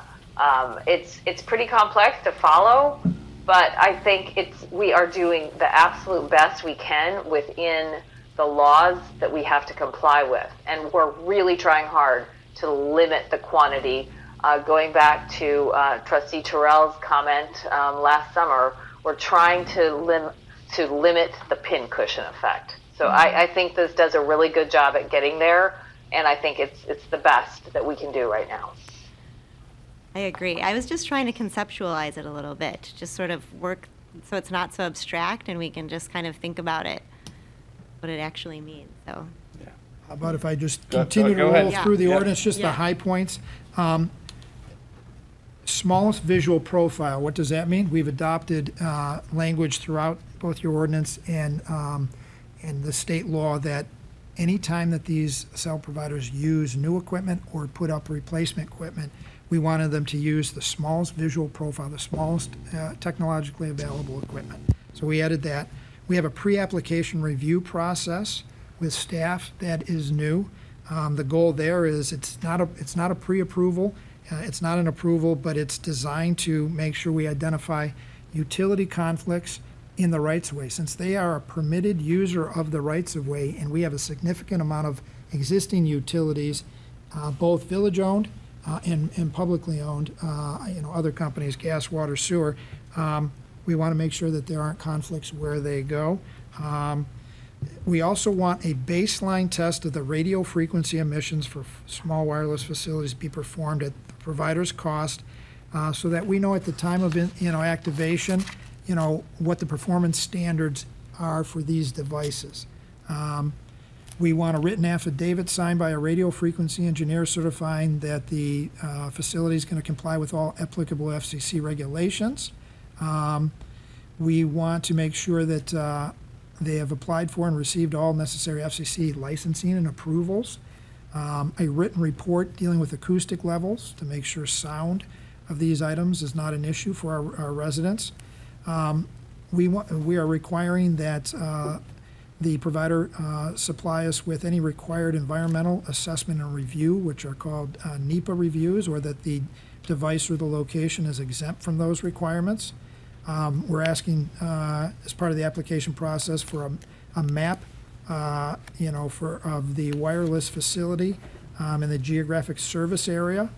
They're going to have to mail notice. The provider's going to have to mail now notice of any new device going up in the community to property owners within 250 feet of the proposed location, identifying what's going up and the details about it. Residents are going to have an opportunity to submit comments back to the village with respect to that device. We have they have to prepare and supply a master plan so we can see, what their what their plans are for rolling out their system, both at existing and proposed locations for a 2-year period. There's a preference that multiple applications, for locating on the same pole, be handled on a first-come, first-served basis. We have, anytime the wireless facilities vary significantly in design or increased output or performance, so if they're going to change out an existing device with new and improved technology, they have to go back through the permitting process if it's substantially different than the original device.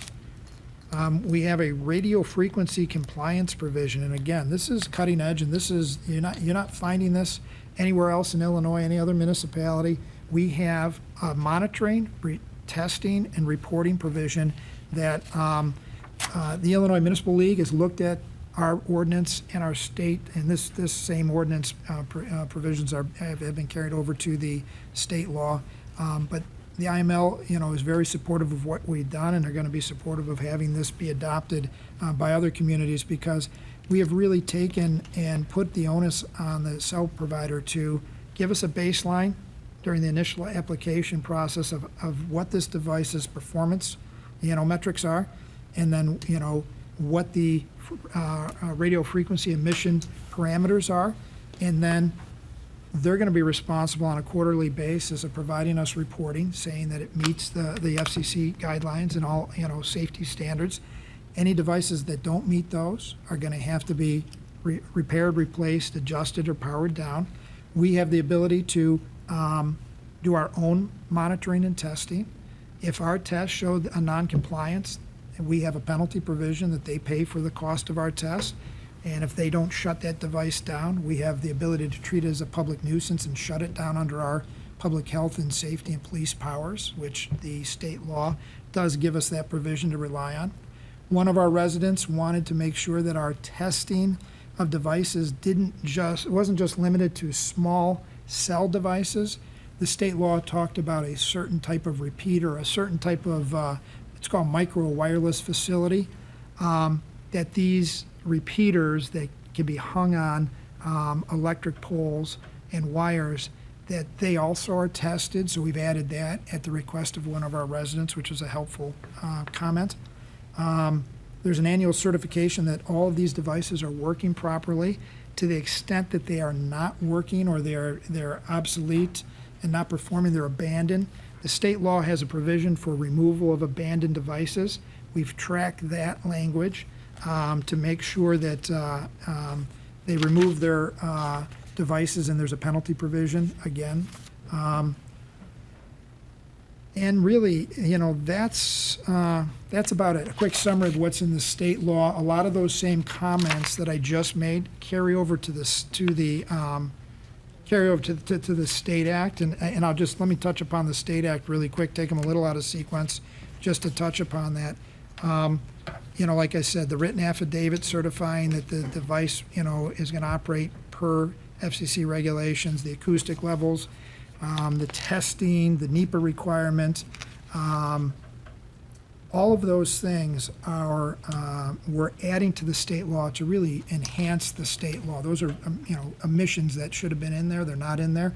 We hope to get them in.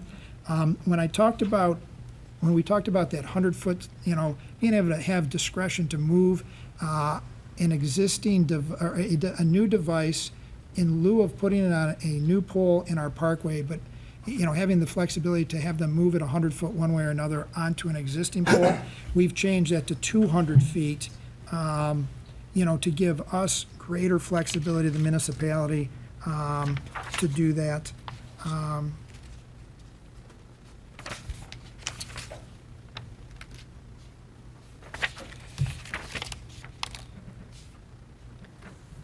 that is the amendments, really. We've covered the amendments in state law. And So the then, amendments, Mike, they're are really to put in place some monitoring control for the village going forward and to reduce the proliferation of the of polls. polls. In a nutshell, that's what we've tried to do on our ordinance, Right. and that's what we've tried to do with our enhancements to the state law, is Okay. really accomplish those two things. Minimize poll proliferation and put in a monitoring, testing, reporting, and penalty provisions, both in our ordinance and state law, that protect the municipalities and the residents from devices that don't comply with FCC regulations. FCC or performance standards. Okay. That's really it in a nutshell, a high-level discussion. The guidelines, these are more aesthetics. We've addressed a lot of the comments that, people had wanted, some measurements, some amendments to these guidelines.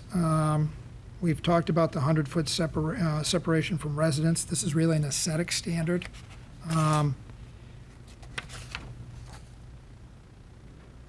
There's one text amendment at page 7 of the actual, the guidelines at page 7.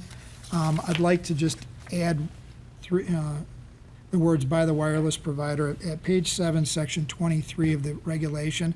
When we talk about small wireless facilities may not be co-located on the following structures, whether they're located in a public right-of-way or not. We have this language on a new non-replacement wooden pole. I would like that to read "installed by the wireless provider," so it's clear that we don't have wireless providers putting in wooden poles. The goal here is to have them put in village, essentially a village light pole to our standard, which would be metal or concrete, and so we have a better aesthetic. Beyond that, those are really the regulations that, we've discussed. Those are what we're bringing forward. Those are what we think are, in the best interest of the village in terms of an upgrade over what we have, a defensible set of regulations, and something that, if the state law changes, there is a sunset provision next year in 2021. We'll be in a good position to, address any of those amendments, at that date, and we can build on what we've done here. Question about the changes to the code for permitting. So you would require a master plan, which is not a capitalized term, so I guess that's not a actual thing that they actually have, the telecom companies. What if they don't submit that? Will they not be in compliance with the permit? Or they're like, we don't have one yet, or we don't know, or here's what we think, but it might change. Like, what is that? How are you going to judge that requirement? We are going to judge that requirement as an incomplete application if we don't get a master plan for our community. And I think it's clear based on the proposed siting maps that we have received that are up on our website, they have an idea, at least under current technology, where they need to be or potentially need to be. That's going to change as technology improves. Did that, but it's not a capitalized term, but it's just a site map, I guess, of what they have Correct. planned for the village. But what if it changes over the course of their build-out in Western Springs? But remember, with each application, we're going to be requesting an update to that master plan. Keep updating it as per each application. That would be our expectations at the staff level. What if they consider that proprietary information, or is that not? I'm just wondering from an actual. We're not going to treat it as proprietary information because, you're putting something in a right-of-way, which is a public area or a public utility easement. We're not going to we don't treat any facilities, the actual location of something in a public right-of-way is not to me, a proprietary Receive that issue. type of information for other permits? In terms of, From ComEd or from the. well, sure, they file a permit saying, when ComEd does either a new pole or a pole replacement, they file a permit and they file plans.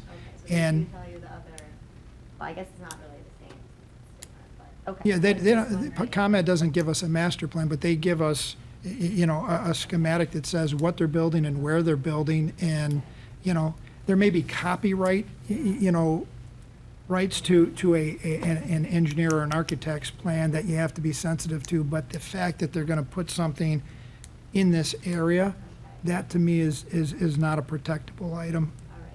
And then, so they have to give notice to the residents, and the Yes. residents have 15 calendar days to respond. What if all the residents say, no, we don't want this pole? Then what? Well, again, You know, like, it's more of putting the residents on notice that this is coming. It's not a veto vote. It's a notice to let them, know, and for us to hear from them if they do have concerns. If their concerns are not things that we can address because the state law doesn't allow us to address them or consider them, we won't be able to accommodate that. But if they do have concerns, then that are legitimate and concerns that we can address through the limited regulatory power we have, we will address those. and are these in Hinsdale's ordinance, or where these were mostly developed through? I can't comment on what Hinsdale's doing. This is the latest version of what my office has put out.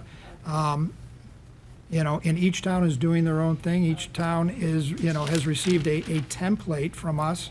And certain towns have decided to do things differently. I can't speak for what they're doing.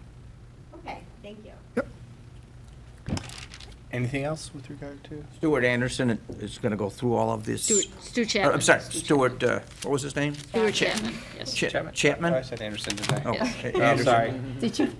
He'll go through all these things that you went through bit by bit with every application that comes in to assure compliance, and along with our staff as well. Village staff and Stuart Chapman, yes, Chapman. we'll go through that process. Okay. That's all. Those are my comments. Okay, moving on. So I'm going to make this quick because in the interest of time, we're at a 2-hour mark right now.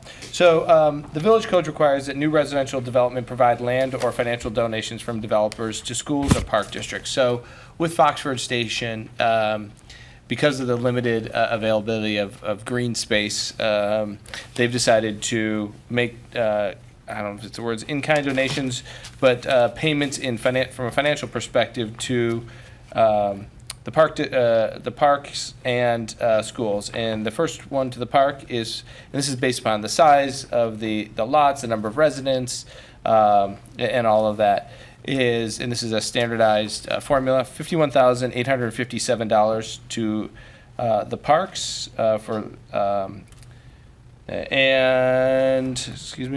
$20,229.44 to the schools. And it's for specific schools, and I think it's District 101, but I don't really worry about that. Yes. Is that right? Okay, Yes. District 101. Any questions? Okay. The next one is, so good news is we have a company that has taken the first floor of the Foxford Station. It's DiEpro Properties. It's been a long time coming. And with that, there is a ordinance granting final approval of Foxford commercial building signage for the commercial residential mixed-use development. It's very tasteful designs. It's not too big, and it's and it is in the package for your review. Any questions? That's fine. Okay. And then the appointment of Brandon Calvert as a member of the Board of Zoning Appeals to fill a vacant seat through December 2021. Yes. All right. President Gallagher, I'll pass it off to you. And Thank you, Trustee John. Are there any other questions for Trustee John or staff on the Planning and Zoning Committee report? No. Well, thank you both to you and Trustee Rudolph for all of your work in spearheading this effort, both at the March 5th meeting and tonight as well. Appreciate it. not a problem. Moving on to Public Health and Safety. Trustee Sifferman, are you still there?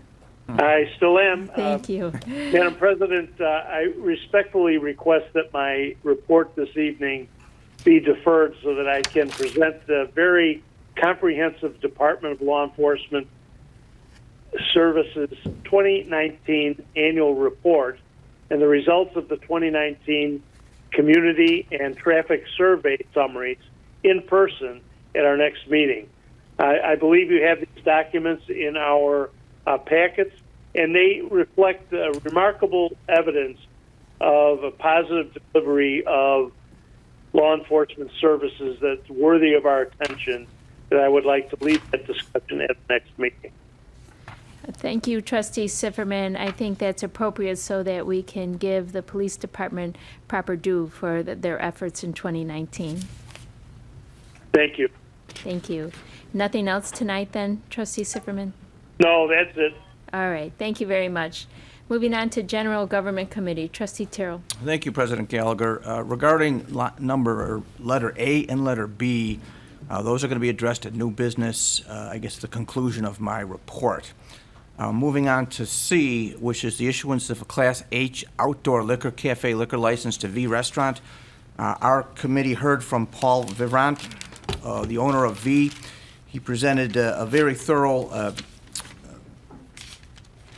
explanation of what he'd like to do.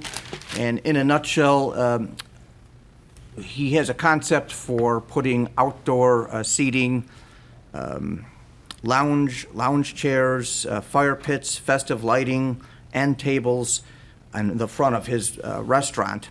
The village has coordinated with Paul to design and construct a new parkway, which we had with the Lawn Avenue reconstruction project, specifically with this in mind. What he'll be doing is he'll be having outdoor food and alcohol consumption, similar to some of our other restaurants. Because of that, he'll need a Class H liquor license submitted to him. We felt very favorable towards this and recommended that this request be proceed to the Liquor Commission. It will come before us, I imagine, in April if it does go through the Liquor Commission favorably. Okay. Anyone any questions about the V? Okay. Then moving on to D, which is a resolution relative to updates in the intergovernmental agreement for the LTAC. You have before you 3 resolutions and an updated version of an intergovernmental agreement concerning the Lyons Township Area Communication Center. This is really just a cleanup in the language of the LTAC agreement establishing the communication center that we have between LaGrange Park, and us. Specifically, the centralized combined emergency dispatch and communication system, including 911 and 911 and E911 services. I understand this to be very minor cleanup of some of the items that were previously included in the agreement, which have been repealed by statute. For example, the Wireless Emergency Telephone Safety Act, that's been repealed. The Prepaid Wireless 911 Surcharge Act has been repealed, as have been removal of other texts in the agreement discussing preliminary and startup activities.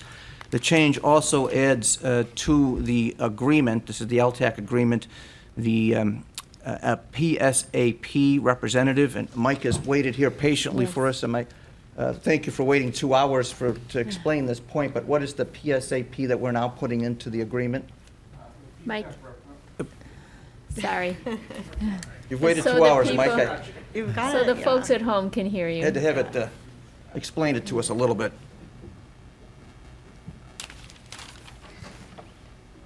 Good evening. Good The evening. PSAP representative actually is a member of the 911 Center staff. We already have a public member at large who is a member of one of the 3 communities to provide an outside representation. The PSAP representative is someone from the PSAP staff that the board will appoint to make sure that the center's interests are represented. This came more out of a downstate issue with the PSAPs not having input on how their money was being spent. So that's a minor technicality. We don't anticipate any problems right now or issues with that in our proposal. So I just want to point out Mike O'Connor, Executive Director of LTAC. So if you have any other questions regarding LTAC, now's your chance. Mike, I thank you for being patient and waiting with us. And okay.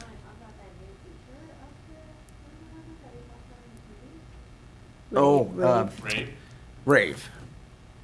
If it's okay with the president. Sure.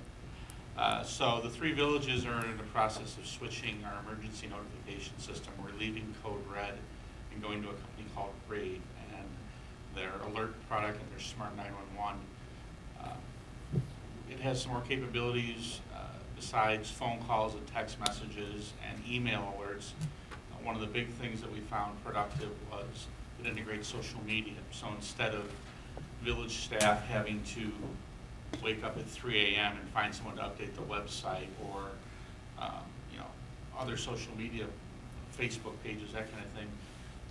Whoever's putting out the message can opt to do all of those at once, so that'll speed up notifications. It also has the ability for residents to choose if they want to get different types of warnings and information, if they want only emergencies, non-emergencies, severe weather, other weather. The example I used at committee that I know Trustee Chen was really interested in was it has tornado warnings, where right now we would have to start our own message if there's a tornado warning. The new system will be tied into what's called iPause, which is part of the National Weather Service. It will automatically broadcast that message if we fall in the polygon of a tornado warning without intervention. And in the case of like Nashville, recently they got hit at 1 a.m. with a tornado. Tornado sirens aren't effective at 1 a.m. in the morning. They're meant for the outside. So this is something where it's to the advantage of residents to sign up for that particular option. And the last part of the program is what's called Smart 911. DuPage County, Cook County Sheriff, and City of Chicago have also recently gone to the system that allow the residents to create a profile to give us supplemental information, medical alerts, photos, door codes, any and as much as they want to share with us. So if they dial 911 from one of the phones attached with us, we can get that information as the call comes in. And if someone's a member of has a Smart 911 profile from anywhere in the country, if they come into our 3 towns and we get the call, we'll get that information. So someone from the city of Chicago has a profile and comes into Western Springs and calls 911, we'll get that supplemental information also.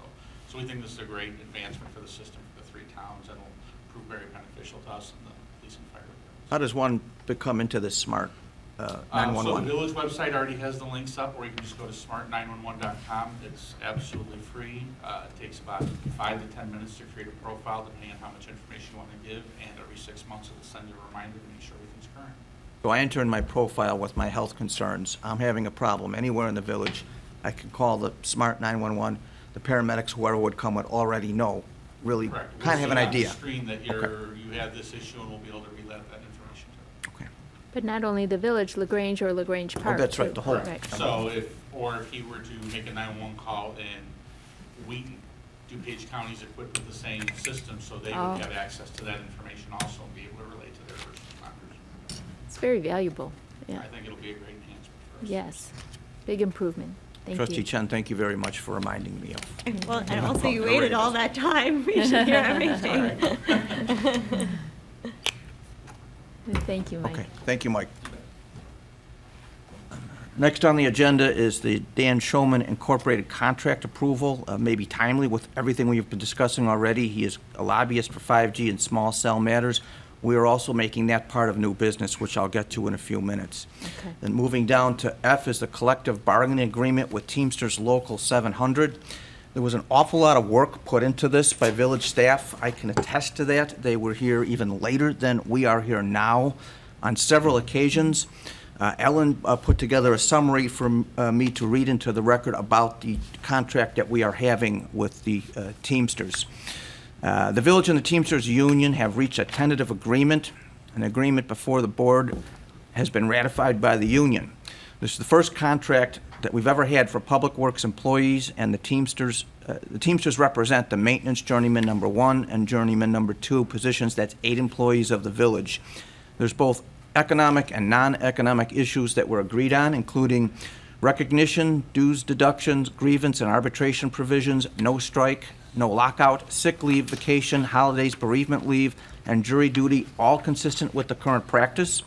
There's health insurance benefits, subcontracting of work hours, a formula for overtime pay and holiday pay, sick leave payout, tuition benefits, CDL pay, and fitness exams, layoffs and recall, management rights, and entire agreement clauses. There's promotional probationary periods, overtime distribution based on a rotating seniority for a week at a time. This agreement will expire on March 30th of 2023 and includes a new step-up plan, 2.5% increases with retroactive pay for 2018 and 2019, and 2.5% increases on June 1st, 2020, 2021, and 2022.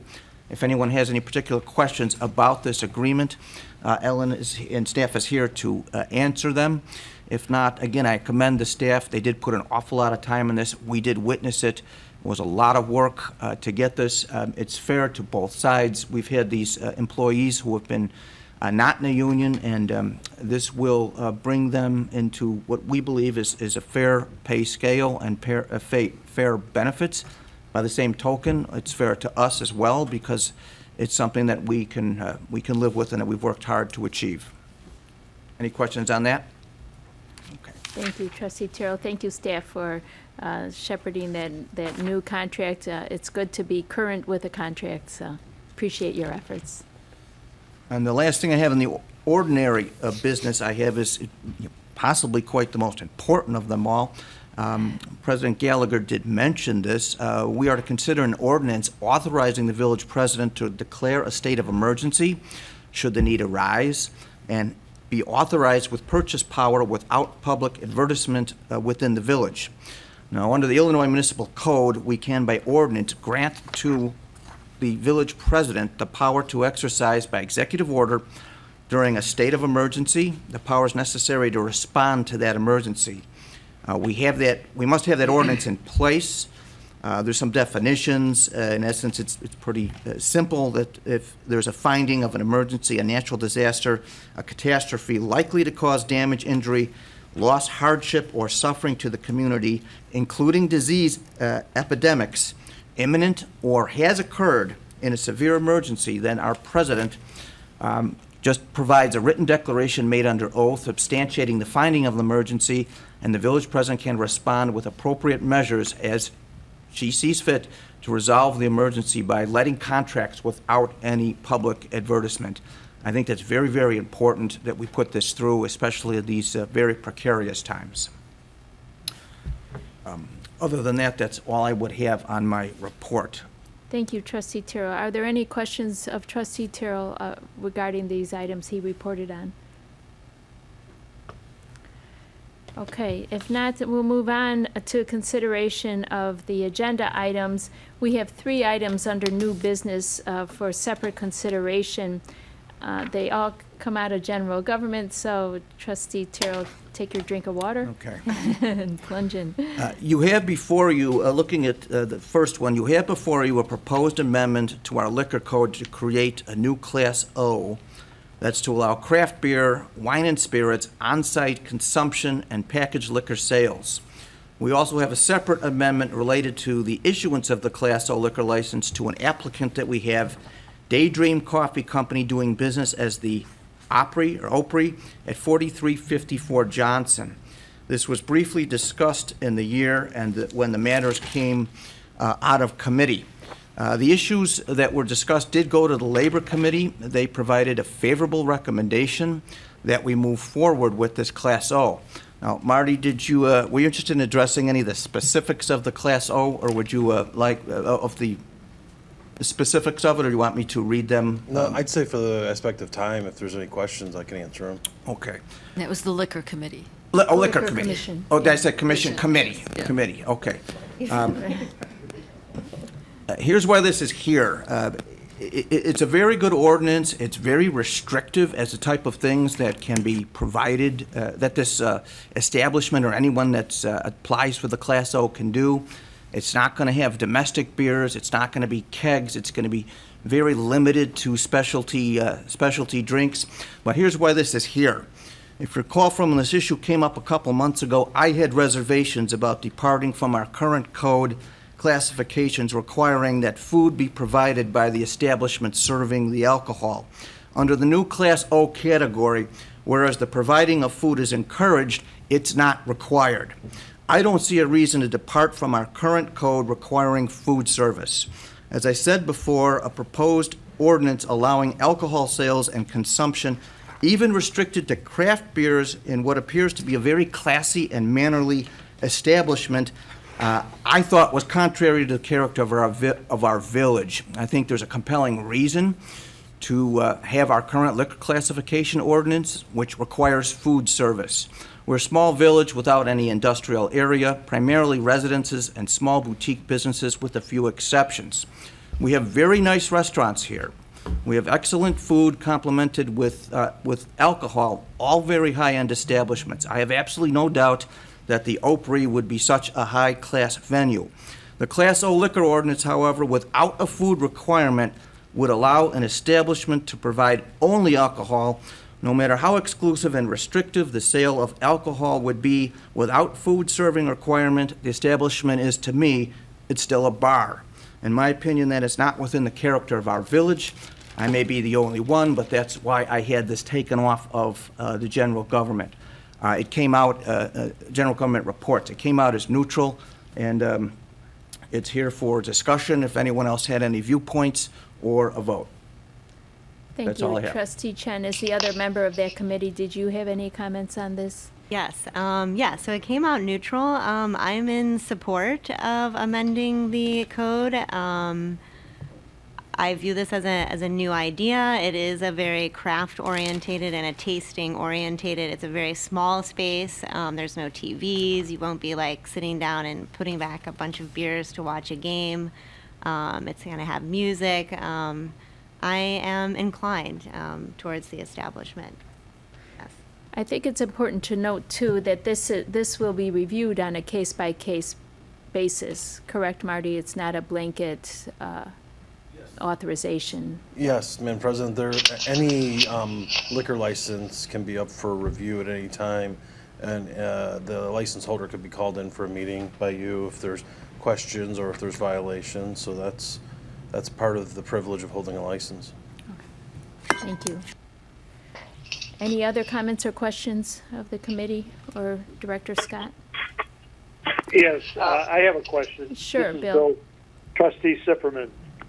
Distinguishing the difference between these two ordinances, I agree with the position taken that would preserve the character of the village, and I think that the issue related to serving food at an establishment that has these additional wine and spirits, craft beer, makes sense, but only in the context and within an establishment that serves food.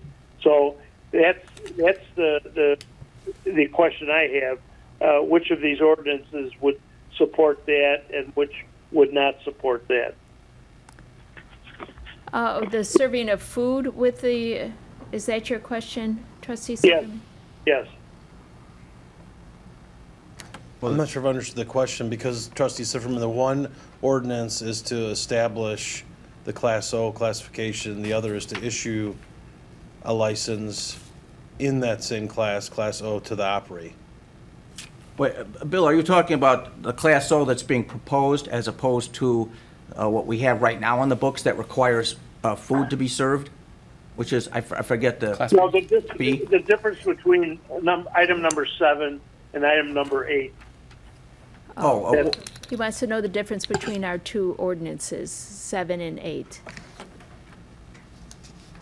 The first one establishes the Class O license. On the agenda. Right. Yeah, the first one establishes the ordinance. The second one, I think, is our, the specific application that's provided us by the Opry. Okay, I've got it. Thank you. Oh. So this is Heidi, Trustee Rudolph. Go ahead.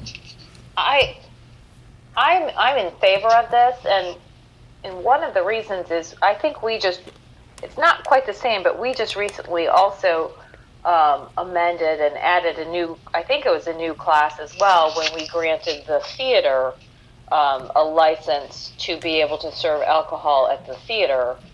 And I know, again, it's a completely different setting. It's not as if you're sitting there for 3 hours other than there for the performance, but it is similar in that there's not food unless, a pack of Twizzlers is food. So I think we need to keep that in mind too, just for thinking about what we have recently approved. But I'm in favor of it. I think that the requirements are really quite stringent. And I think the comparisons or kind of the other type of venues that were offered for sort of comparison look very interesting. and the kind of thing that I think actually is in character with our town, and that I think that our residents would like. Thank you. Any other comments or questions? I just have a quick comment or a quick question. So looking at the aspects of the Class O, it does kind of force you into a higher level of beers, not more than 10%, mass-produced beers, not more than 10% of the cooler space, you know, and I'm not sure if that's just for the Opry, but, you know, compare that to a Class B, where there is no limitations of, you know, mass-produced beer and that type of thing, and it's the, you know, kind of the TVs, and I'm just, you know, we all know people sit and watch football games, and, you know, they have every right to, and I do it. But I mean, I'm not sure if we really think of kind of the impact of this type of establishment resulting in, you know, behavior that is, you know, maybe unbecoming, you know, that type of thing, versus any other location in town. I don't see this as that type of location where we would result in, you know, troubles for Chief Buds and those types of things. But so from that perspective, I'd like that the rules here are, you're not going to attract any sort of bar type of establishment. It looks much more refined and that type of thing, which I do see as, you know, a positive, and you know, mass consumption, I think, at a location like this is lower probability, I guess, than at you know, one of the other locations, without naming names. So I'd like the Class O limitations associated with this. Thank you. Anybody else? Okay, Trustee Terrell, will you please read the ordinance number and the title and then motion it up, please? I will do. Thank you. Ordinance 20-2999, amending Title IV, which is Liquor Control, and Title III, Business Regulations of the Western Springs Municipal Code relative to the creation of a Class O, that's craft beer, wine, and spirits establishment license, on-site consumption and package sales, liquor license, and related regulations. You're motioning that up for I'm motioning that up for consideration. Thank you. Is there a second? Second. Any more discussion? Deputy Clerk Haskey, may we have a roll call vote, please? Trustee Fink, Aye. John, Aye.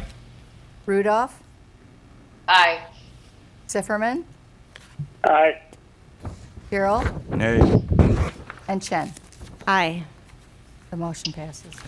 Thank you. Moving on to the counterpart, ordinance 20-3000, amending Title IV, that's liquor control, of the Western Springs Municipal Code relative to the number of Class O, craft beer, wine, and spirits establishment license, on-site consumption and package sales, liquor licenses which can be issued in the village of Western Springs, Cook County, Illinois. Applicant Daydream Coffee Company doing business as The Opry for the 4354 Johnson Avenue property. Thank you. Is there a second? Second.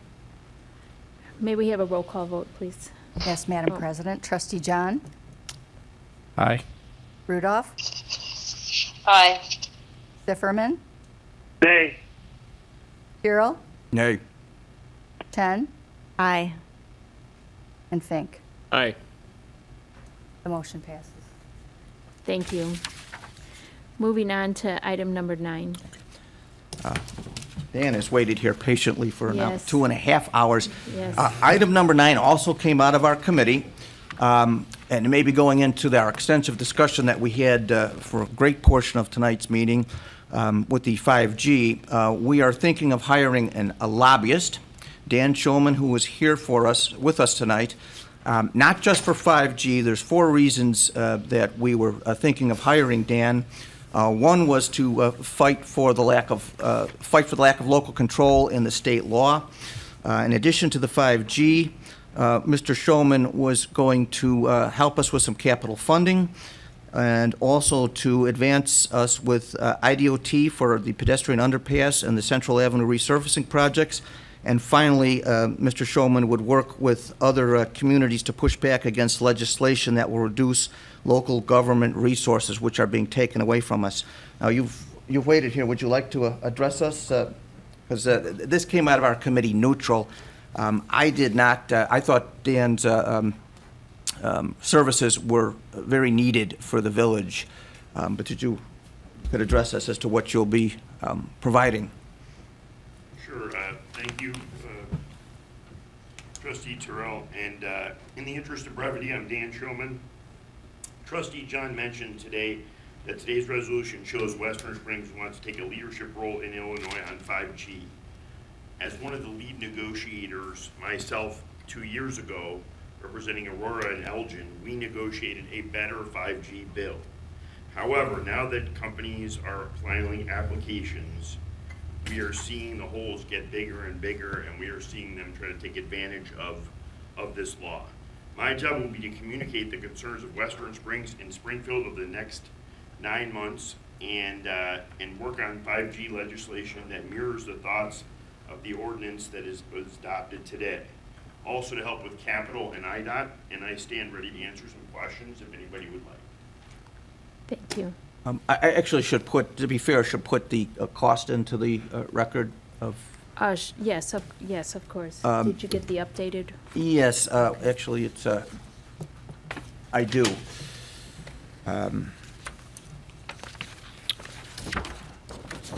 Dan, it's our understanding that you will charge Western Springs $4,500 per month from March 16th until May 30th. The $4,500 consulting fee will be March, April, and May. On June 1st until December 31st, 2020, the consulting team, you're not just by yourself, you have other individuals with you, will charge $2,500 per month for Western Springs. Is that accurate? Correct. Okay. And if they are not in session? Right. Yes, if they cancel session, which is very likely now for March and April, then we'll roll it back to 2,500. Basically, because that's county session time, so I'll reduce the fee. Only during months that they're actually in session would I charge 4,500. I do have questions. Last year, I know I believe hired a group to help us with funding and grants. How much overlap is associated with that, with Dan and what that group does? Metro Strategies is more on the transportation side, and they specifically look at that when we look at grants for transportation. They help us out when we go to the Central Council of Managers and so forth, and so that's where they really kind of focus on their issues. They did also help us when we went to Washington, D.C., but they really don't do lobbying in Springfield at all. Okay. It's more federal Yes, dollars. they do no federal grant They do no dollars. lobbying. Okay. So.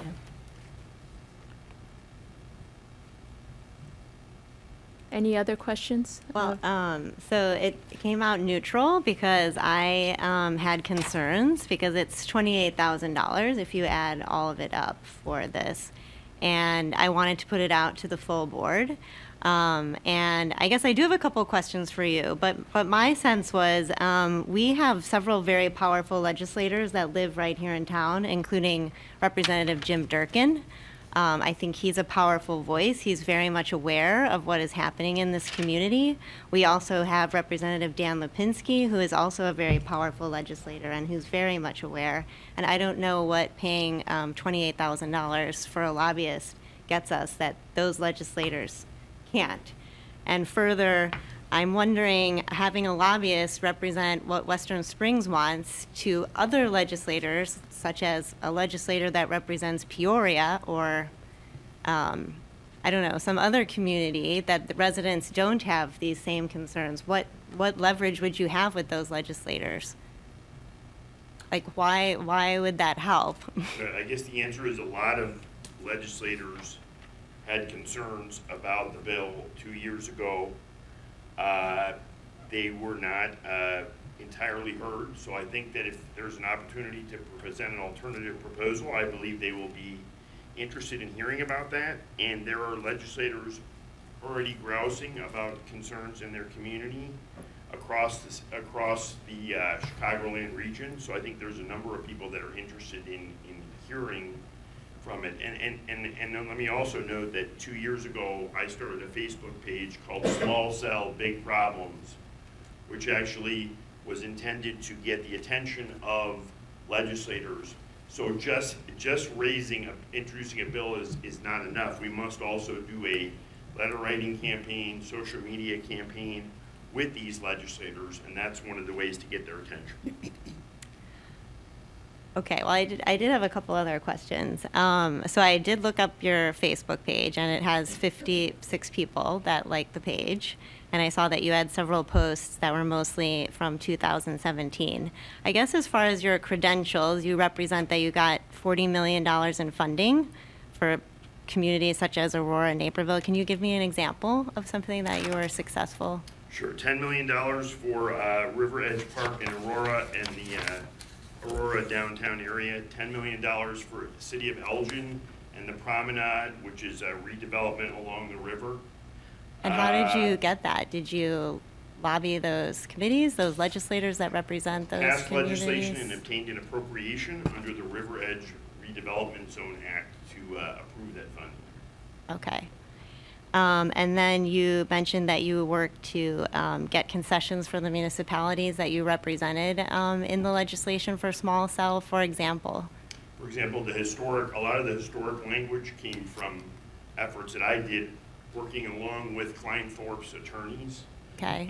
Michael Mars, and we worked in partnership. He was a consultant to Aurora. Yes. So we put a lot of that historic language that actually protected a lot of the downtown areas where historic preservation is critical. Okay. But you worked with Mike Mars from Klein Thorpe and Jenkins. Correct. We worked in Okay. partnership. Actually, it was I actually recommended that Aurora hire him because he did a great job. Okay. He was already doing some work with the city. Okay. So then, as part of your scope of work, you say that you will help develop and file the amendment legislation that Western Springs has already proposed. So are you going to add anything to our proposed amendment that's been drafted? What has to happen is we have to take Yeah. that language and take it through the legislative drafters that go through the technical aspects of approving what would be an acceptable bill under statute. Okay. Then that's the first process, and then work with a variety of legislative sponsors that might be interested in sponsoring this legislation. So legislators that represent Western Springs are John Curran in the Senate, Jim Durkin, Susie Glowiak, and Deanne Mazzotti. And then we have a few others that represent a small slice. Would you use any of those? I mean, who would be best to file it if not somebody from Western Springs? Well, we'll be consulting with all the Western Springs legislators and presenting this legislation to them. I know a couple of them have actually seen it. Yes. But since I wasn't officially working with them, I haven't had a chance to fully brief them, but I'll be doing that over the next couple of weeks. Do you imagine that any of them would file this legislation? I can't predict that, Trustee Chen. I mean, if they don't, who else would if it's a legislation from Western Oh, Springs? there are plenty of legislators that have concerns about this and have concerns about some of the telecom companies overreaching. Okay, I think that was my main questions. I don't know. I mean, your legislation, it's not just particular Western Springs, it's dealing with the Affects the whole state, the right. 5G. And so But somebody, if other legislators' constituents aren't asking their legislators to do this, what? I don't know, I thought it was reasonable based on Yeah. everything that we've heard. We Yeah. had 45 questions about 100, I know, 500. but I mean, is there return on investment? I mean, and is the amendment that we're putting forth is what you'll be shopping around to legislators in Springfield? That's one of the responsibilities in the Yeah. contract, along with Yeah. working on capital. But yeah, that's one of the responsibilities. Okay, and Hinsdale has a separate lobbyist that's working on a separate issue that they That's my want. understanding. So when you say you'll work with other communities, you're not going to represent any other communities, but you're going to try to get other communities' legislators on board with this amendment Try that to we're build a coalition proposing. of communities that have concerns and work to get a solution Okay, with a legislative solution to fix the law. okay. Yeah, in my opinion, we asked our attorney to draft this amendatory language.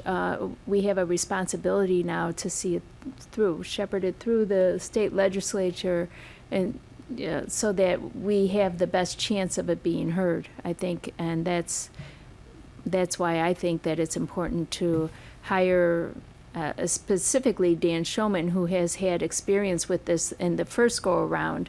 You know, Trustee Chen, you referenced that the comments were from 2017, but that was when it was timely, when the legislation was Yeah. first going through. So I was once just- it's done, and, yeah. Understood, but I I wasn't. think I was also on my own Facebook page, I was promoting the legislation and my own Twitter page and my company Twitter page and Facebook page, and we have over 3,000 friends and followers. And you never give clients an option like that you actually hit a metric, like you get 10 co-sponsors. Can you work that into your? That's actually illegal in Illinois. There's a Okay. contingency law that you can't actually say, Yeah. if you accomplish something, then And you would get paid. So that's Okay. actually illegal. Okay, well, okay. Can I ask just a quick question? In the document here, it kind of says, 5G, capital IDOT, municipal revenue. How much time would you think that you would spend on each one of those 4 areas?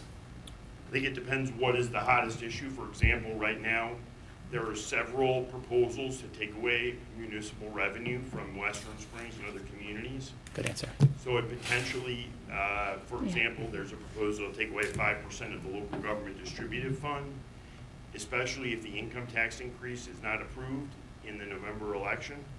So that could end up being higher than the 5G, depending on what happens. Sounds good to me. If I could just add also that when our 5G group came in, they were adamant about having some representation down in Springfield. And it's not that easy to find somebody that has experience in telecoms, and that's what I think Dan brings to the table, is that he knows the telecoms and the negotiations that he's gone through and so forth. And I think it was good for you to hear about the interest and passion that this community has on this issue, so that you can see that we have an uphill battle. But, in order to get that bill moving, even as, we need assistance in that. Even though I know we have legislators here in town, but we need to expand that. It just can't be from Western Springs, too. Thank you. Any other questions or comments? Okay, Trustee Tiro. Then I'd have a motion to approve the professional services agreement for governmental relations services between the Village of Western Springs and Dan Shulman Incorporated of Chicago, Illinois. Is there a second? I second. Thank you. All right, may we have a roll call vote? Yes, Madam President. Trustee Fink, Aye. Trustee John, Aye. Trustee Rudolph, Aye. Trustee Sifferman, Aye. Trustee Tyrrell, Aye. and Trustee Chen. No. Motion passes. Thank you. Thank you, Dan, for your patience. Thank you for your comments. Appreciate it. We look forward to working with you. Okay. Now we'll move on to the omnibus portion of our meeting. The Illinois state statutes allow a municipality to collectively vote on a group of ordinances, resolutions, and other motions, such as awards of contract, appointments, etc. This is known as an omnibus vote. All the items contained on the omnibus vote list have been previously discussed by the President and Board of Trustees on at least one occasion, and often on several occasions. By placing them on the omnibus vote list, a single vote may be taken to approve them. A trustee may remove any item from the list and have it discussed and voted on separately prior to the omnibus vote. Is there such a request this evening? Hearing none, back to you, Trustee Tyrrell. President Gallagher, I move that the following ordinances, resolutions, and motions as contained on the meeting agenda for March 16th, 2020 be adopted and/or approved under an omnibus vote. Agenda item number 10, approval of the meeting's minutes of February 24th, 2020 as read. Agenda item number 11, ordinance 20-3001, authorizing the village president to declare a state of emergency should the need arise, and authorizing purchase contracts as necessary to resolve a state of emergency without public advertisement within the Village of Western Springs. Agenda item number 12, ordinance 20-3002, amending village code relative to small cell wireless facilities utility noise and construction of utility noise and construction of utility facilities in the right-of-way. Agenda item number 13, ordinance 20-3003, granting final approval of the Foxford Commercial Building signage for the commercial/residential mixed-use development known as Foxford Station, located at the 4441 to 4453 Wolf Road properties and the 4450 Johnson Avenue property. Agenda item number 14, resolution 20-2537, to allow for disbursement of impact fees to the Park District of Western Springs District 101, and Lyons Township School District 204. Agenda item number 15, resolution 20-2538, adopting revised and updated written design standards for small wireless facilities within the village guidelines and small cell wireless facility design aesthetic, stealth, and concealment standards. Agenda item number 16, resolution 20-2539, authorizing and approving the Community Bank of Western Springs as a depository of village funds and to authorize signatories for village accounts and repealing resolution number 001645. Agenda item number 17, resolution 20-2540, supporting proposed legislation to amend the Small Wireless Deployment Act. Agenda item number 18, resolution 20-2541, approving and authorizing the execution of an intergovernmental agreement entered into by the villages of LaGrange, LaGrange Park, and Western Springs relative to an intergovernmental cooperative venture known as Lyons Township Area Communication Center for the operation and maintenance of a combined dispatch and communication system.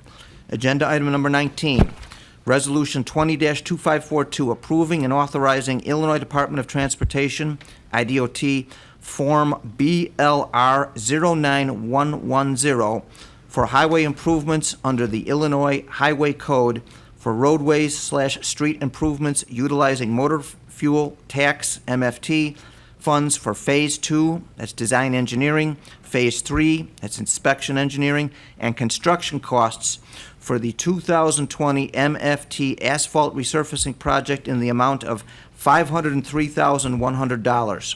Agenda item number 20, resolution 20-2543, authorizing and approving a labor agreement between the Village of Western Springs and Teamsters Local 700. Agenda item number 21, resolution 20-2544, approving budget amendments and a transfer over $10,000 to the fiscal year 2019 operating budget in the motor fuel tax fund. Agenda item number 22, motion to waive the competitive bidding process and to approve the purchase of 3 sets of water meter touch read / FlexNet system reading equipment from Core and Main of Carroll Stream, Illinois, at a total cost of $13,845. Agenda item number 23, motion to approve a professional services agreement for small cell and telecommunications consulting between the Village of Western Springs and Municipal Services Associates, Inc. of Hoffman Estates, Illinois. Agenda item number 24, motion to authorize and approve a professional services agreement for WTP microfiber filter media replacement design and bidding services between the Village of Western Springs and H.R. Green of McHenry, Illinois, in an amount not to exceed $18,190. Agenda item number 25, motion to award a contract to lowest qualified responsive bidder, Earthworks Land Improvement and Development Corporation of Batavia, Illinois, for the Ridgewood Oaks Improvements Project in the amount of $514,987.50. Note, approval is subject to formation of a SSA number 8. Agenda item number 26, motion to approve an agreement for professional engineering services for repair work on the 51st Street and Fair Elms Avenue flow monitoring program between the Village of Western Springs and RJN Group Incorporated of Wheaton, Illinois, at a total cost not to exceed $29,400. Agenda item number 27, motion to waive the competitive bidding process and ratify the approval of emergency repair work for the 4900 Grand Avenue manhole replacement project by Calumet City Plumbing Company, Inc. of Calumet City, Illinois, in the amount of $10,990 in lieu of competitive bids. Agenda item number 28, motion to approve the appointment of Brandon Calvert as a member of the Board of Zoning Appeals to fill an unexpired and vacant term of office until December of 2021. And finally, agenda item number 29, proclaiming April 24th, 2020 as Arbor Day in the Village of Western Springs. Thank you. Is there a second to the motion? Second. Any discussion? Deputy Clerk Haskell, may we have a roll call vote, please? Yes, Madam President. Trustee John? Aye. Trustee Rudolph? Aye. Trustee Sifferman? Trustee Sifferman? Oh, I hear him. We might have lost the connection. All right, thank you. Hold on, Trustee Sifferman. Okay, thank you. I did Thank hear you. it as well. Trustee Tyrrell? Aye. Trustee Chen? Aye. Trustee Fink? Aye. And President Gallagher. Aye. Thank you. There being no other business this evening, I'll move on to our reports. My report, it's my distinct pleasure to announce that our own village manager, Ingrid Velkme, was selected by Leader Durkin to be honored in Springfield for her accomplishments as an Illinois woman in leadership. And there was a luncheon and program planned for March 24th. That obviously has been postponed indefinitely, but please join me in congratulating Manager Velkme. It's a well-deserved honor. Thank you, thank you. And we're very proud. It's a good reflection on Western Springs, and we're very proud of all you've done. Thank you. And that's it for my report. That's how can you top that? And moving on, Manager Velkme. Well, in the interest of time, I don't think I'll go through all of the operational issues that we are facing right now, but what I will do is I will send a packet to you tomorrow so that you have information on what we're doing in each department right now with the coronavirus. As you know, we will be shutting down Village Hall to the public. We will be here. We will be working here.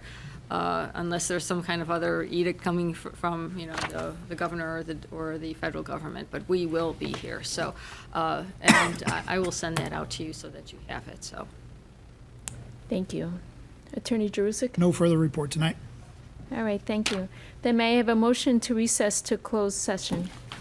I would have a motion to recess to a closed meeting for the purpose of discussion of the appointment, employment, compensation, discipline, performance, or dismissal of specific employees of the public body or legal counsel for the public body, including hearing testimony on a complaint lodged against an employee of the public body or against legal counsel for the public body to determine its validity. However, a meeting to consider an increase in the compensation to a specific employee of a public body that is subject to the Local Government Wage Increase Transparency Act may not be closed and shall be open to the public and posted and held in accordance with this act. Is there- that is it? there- Is there another? I'll second that motion. Okay. I don't have that second half I know, here. it says and, but is there only the one A? Is that it? There's no B? no, we were, I think We removed it? Yeah, removed that it. was Okay. removed. Okay. Okay, thank you. So there's a second to the motion. May we have a roll call vote, please? Yes, Madam President. Trustee Rudolph? Aye. Trustee Sifferman? Oh, he said aye. Trustee Tyrrell? Aye. Trustee Chen? Aye. Trustee Fink? Aye. And Trustee John. Aye. Thank you. Ladies and gentlemen, we are now in closed session. We will open up the open meeting once again, only for the purpose of then closing that meeting. No new business will be discussed at that time. Please follow CDC guidelines, Governor Pritzker's guidelines, and be healthy and safe. Good evening. We're staying here? I think we're staying here.